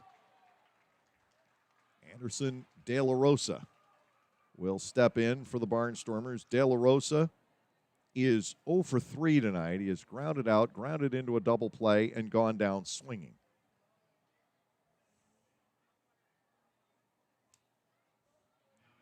Barnstormers will see Joe Iorio on Friday night and Mike Bolsinger on Sunday. In between, it is not announced. Iorio shut out York. They've been 2 of the best pitchers in the league so far this year. So the Barnstormers will certainly have their hands full with the Ducks. 2 outs. De La Rosa awaiting the pitch from Rossman. That is a tad low, and ball 1.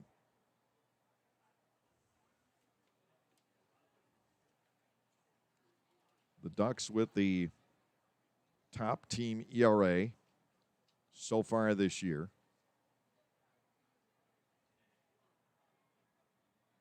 1-0, De La Rosa, ground ball, 1 hop to third. Vasquez can set and throw. An easy inning for Bubby Rossman. The Barnstormers go down in 1-2-3 fashion. And now the bottom of the 9th will be coming around. The 2, 3, and 4 hitters are scheduled for the York Revolution. Scott Schumann could come back out. His spot in the lineup never came around. And we're going to see who's out there for the 9th inning in just a moment. Lancaster leads it by the score of 5-4. For the youth of our area, the Barnstormers are offering a wide variety of camps throughout the summer to teach everyone some tips on baseball and softball. Camps are offered to kids as young as 4 and as old as 12. Some even involve the parents. They run from June 15 all the way through August 28. For more information, go to LancasterBarnstormers.com and click on the Clinics tab. All presented by Orthopedic Associates of Lancaster. Pennsylvanians are creating their own soundtrack. Thanks to PA Lottery Scratch-Offs, excitement's back. Pennies, nickels, dimes, or quarters, no matter your choice, scratching's always in order. With big top prizes and second chance drawings, thrills await. They're out there calling. If it's excitement you seek and you're looking for action, play the PA Lottery. And keep on scratching. Must be 18 or older. Please play responsibly. Benefits older Pennsylvanians every day.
Our question has been answered. It will be Scott Schumann out there for the bottom of the 9th inning.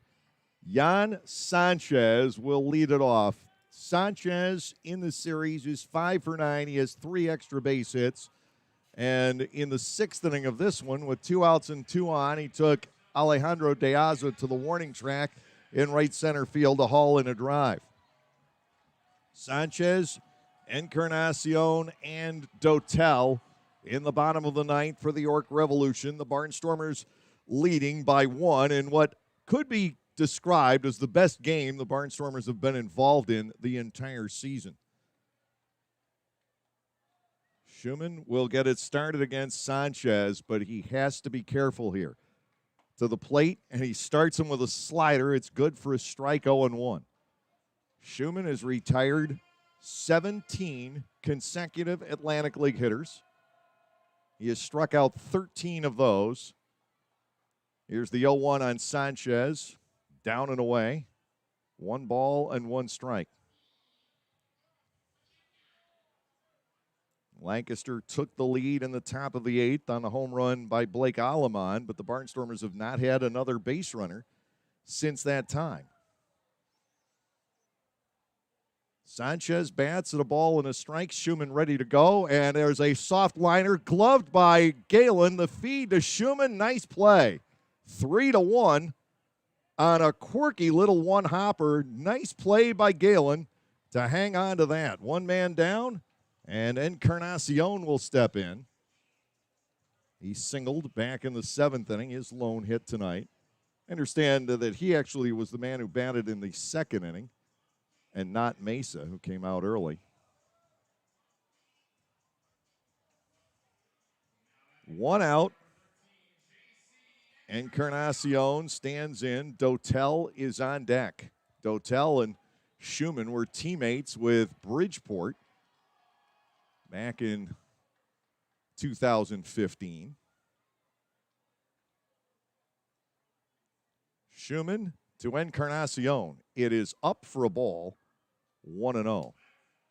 2 outs left to get for Scott Schumann tonight. The Barnstormers trying to open up a little gap between themselves and the Revs for second place.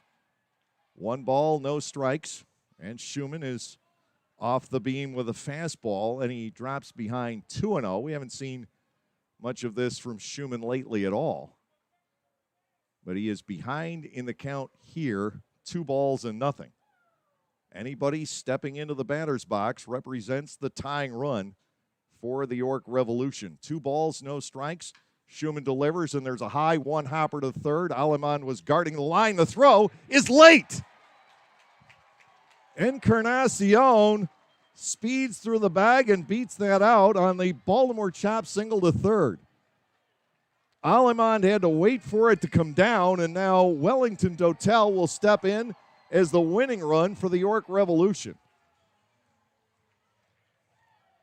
Schumann gets a 1 hopper to third, but it's a high hop. And Encarnacion is safe on the throw. Dotel steps in 0 for 3 tonight. He did drive in a run back in the 1st inning.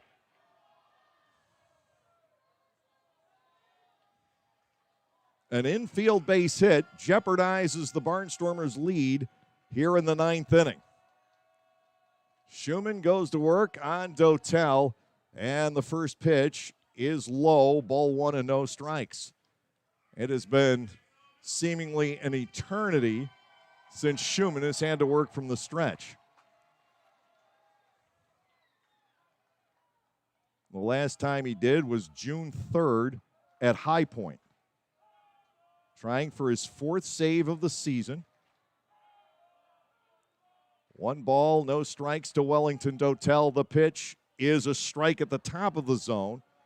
It's even at 1-1 on deck is Carlos Castro, so it doesn't get any easier.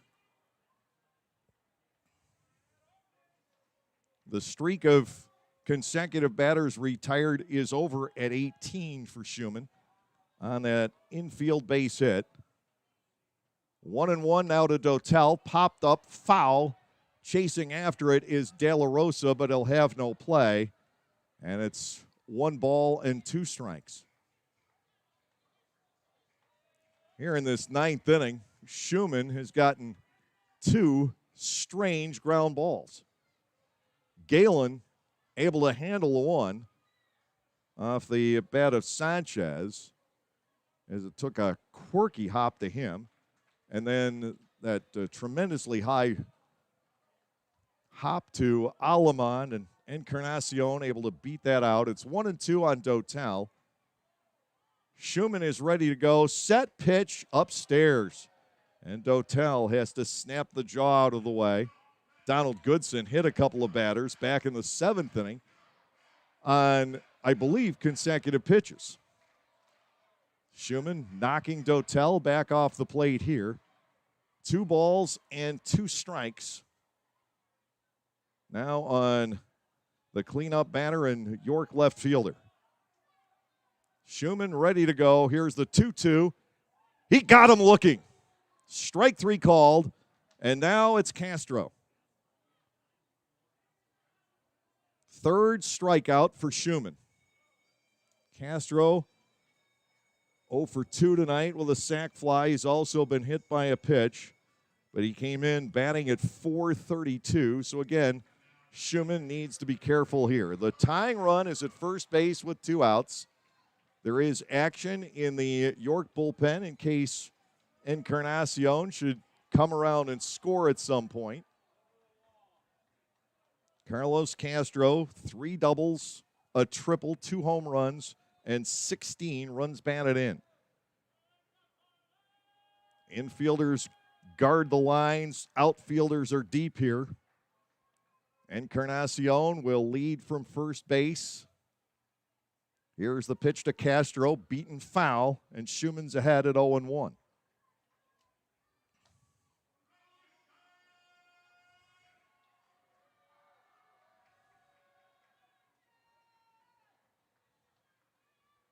One out left to get for Schumann to pick up his 4th save of the year and get the Barnstormers to 2 games over 500.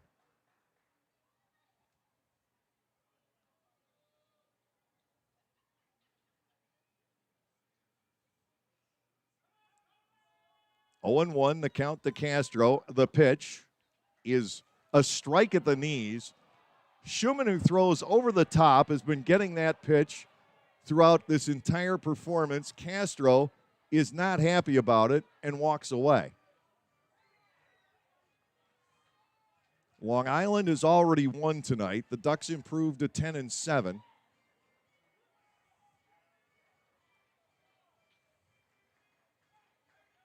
They beat West Virginia. Vin Mazzaro over David Kubiak, the one-time Somerset ace.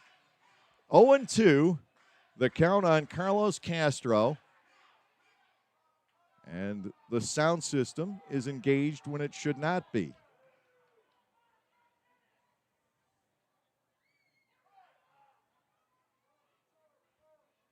J.C. Encarnacion carries the tying run at first base with 2 outs. Here in the bottom half of the 9th inning, Schumann is ready to go. Castro is ready to go. The 0-2 is hit in the air to right field. It hit well. Back on it is Clark. He is there and makes the catch in front of the warning track. Schumann holds on. The Barnstormers have made it 2 in a row here at Peoples Bank Park, 4 in a row overall against the York Revolution here in 2021. No runs, 1 hit, no errors, and 1 man left on base. We'll be back to wrap this one up in just a moment. The final score tonight, the Lancaster Barnstormers 5 and the York Revolution 4.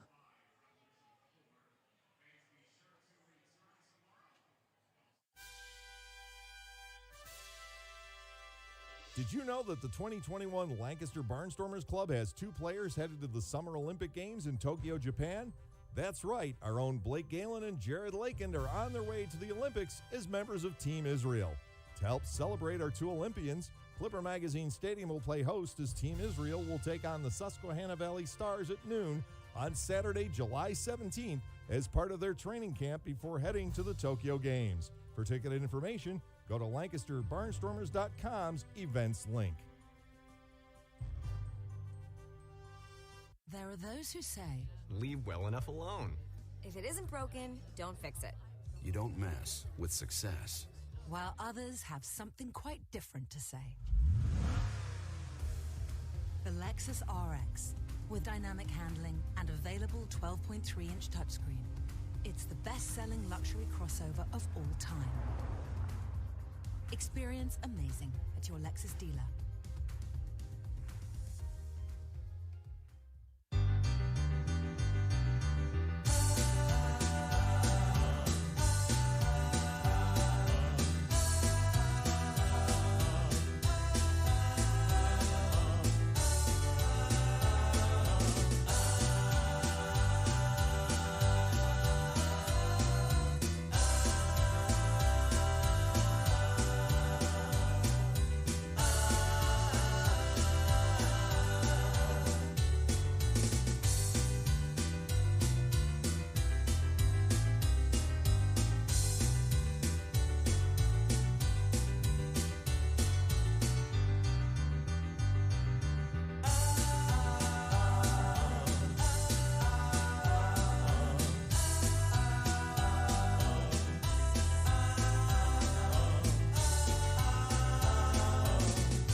The Lancaster Barnstormers have won for the third time this season by one mere run over the York Revolution. Tonight may very well have been the best game involving the Barnstormers so far here in 2021. Lancaster wins it 5-4 for the Barnstormers. 5 runs on 9 hits, 1 error, 3 left. And York 4 runs on 9 hits with 2 errors. And the Revs stranded 10. Donald Goodson picks up his first win here in the Atlantic League. He is 1-1. Brandon Fry with the loss, 0-1 for him. The save to Scott Schumann is fourth, a 6-out save for Schumann here tonight. He retired everybody except for J.C. Encarnacion, who reached on the long one-hop single to third base. Home runs in the ball game. A solo blast by Andrew Dundon, his first of the season. That came leading off the 4th inning. And then Blake Alamon took over the game tonight. He connected with the bases empty as a left-handed hitter against Alex Sanabia in the 6th inning, and then delivered the winning blow as a right-handed stick in against Fry in the 8th. The 2-run home run to the downtown playground will reconfirm it, but it appears the first Barnstormer to homer from each side of the plate on the road since Jaime Pedroza did it against the Somerset Patriots back in 2000, and I believe 12 was the year he accomplished that feat. 3 hours, 1 minute, the time of our game tonight, the quickest game involving the Barnstormers this year, and it may have something to do with the fact that the Barnstormers did not walk all night long. The pitching staff did give up 5 free passes in the game. The crowd tonight here at Peoples Bank Park, 1,566. Alamond the star, but you have to tip your cap as well to the Barnstormers bullpen. At times a little rocky on the control front. Yoel Espinal walked 3 batters in his 2nd inning of work. Donald Goodson loaded the bases after hitting 2 in the 7th inning. They both wiggled out of those jams. Only 2 hits in 5 innings, no runs off the bullpen here this evening. York scored 3 times against starter Danny Taggart in the bottom of the 1st. Darian Sanford led off with a walk, and then the next batter of the red-hot, Jan Sanchez, ripped a double inside the bag at 3rd, giving York runners at 2nd and 3rd with 1 out. And Melky Mesa singled through the left side, driving in Sanford. York had the 1-0 lead, runners at the corners and nobody out. Wellington Dotel hit a ground ball to shortstop Clea Luis Rendon, who tried to hustle a double play and threw the force play throw away from Blake Alamond. Sanchez scored on the play. Mesa was safe all the way around to 3rd. Dotel on at 1st. Carlos Castro made it 3-0 with a sacrifice fly. Josh Vitters added an infield base hit, but Taggart was able to settle down from there and keep it 3-0. The Barnstormers got 2 runs back in the 4th inning with 1 out. Blake Alamond, he was definitely the man of the night. He cracked a double off the wall in right field. Then Blake Galen singled into center field. Alamond scored on the play. Galen went to second on a fielding error out in center field by Sanford. From there, Trayvon Robinson made it 3-2, hooking a line single into right field. Galen scores. So the Barnstormers were within one, but not for long, as Dundon drove a pitch from Taggart over the arch nemesis out in left field. That made it a 4-2 ball game with the York Revolution leading. That, however, would be it for their offense. The Barnstormers got a run back on the first Aleman home run in the 6th inning, and then in the 8th, Caleb Gindel led off and it hit a line drive that appeared ticketed to go all the way to the wall out in right center field. Darian Sanford came out of nowhere, went sprawling. The ruling, though, was the trapped it. Gindel with a double. Aleman followed with his home run to the downtown playground out in left center field, giving the Barnstormers a 5-4 lead. It was Scott Schumann taking it off the sheet. The Barnstormers' right-handed closer giving up an infield base hit, striking out 3 over the final 2 innings to earn his 4th save of the season. Elsewhere in the Atlantic League tonight, it was Long Island, as I just mentioned, defeating West Virginia 4-2. So the Ducks remain a half a game in front of the Barnstormers in the Northern Division. They're in the top half of the 8th now down at Caramount Health Park. Southern Maryland behind ace and player coach Daryl Thompson beating up on the Gastonia Honey Hunters 13-2. And a tight, low-scoring game at Truist Point in High Point tonight. Lexington trying to pull away in the Southern Division, and the Legends lead the Rockers 2-1 in the bottom half of the 8th inning. The Barnstormers win a nail-biter here, 5-4 over the York Revolution tonight. The Barnstormers lead the War of the Roses here in 2021, now 4-1 with the victory tonight. 3 one-run wins for the Barnstormers in this season series. Lancaster will try to sweep the Revs here tomorrow night. The Barnstormers will have left-hander Augie Silk on the mound. Silk had a fine 5-inning performance against the Southern Maryland Blue Crabs back on Saturday. And York tomorrow night will have Duke von Schaman on the hill. Silk with no record for the Barnstormers. Von Schaman 1-2 for the York Revolution. Join us again tomorrow evening at 6:25, and we'll follow with the play-by-play action as the Barnstormers wrap up this 3-game series before heading to Long Island for the weekend. So for Ryan Cortazzo back at the studios, for all the cast and crew at Clipper Magazine Stadium and our presenting sponsor, Gocknauer Appliances of East Petersburg, I'm Dave Collins. Have a great evening, everyone. And come a week from Friday night, when the Barnstormers finally get back home off this multifaceted road trip, we'll see you at the ballpark.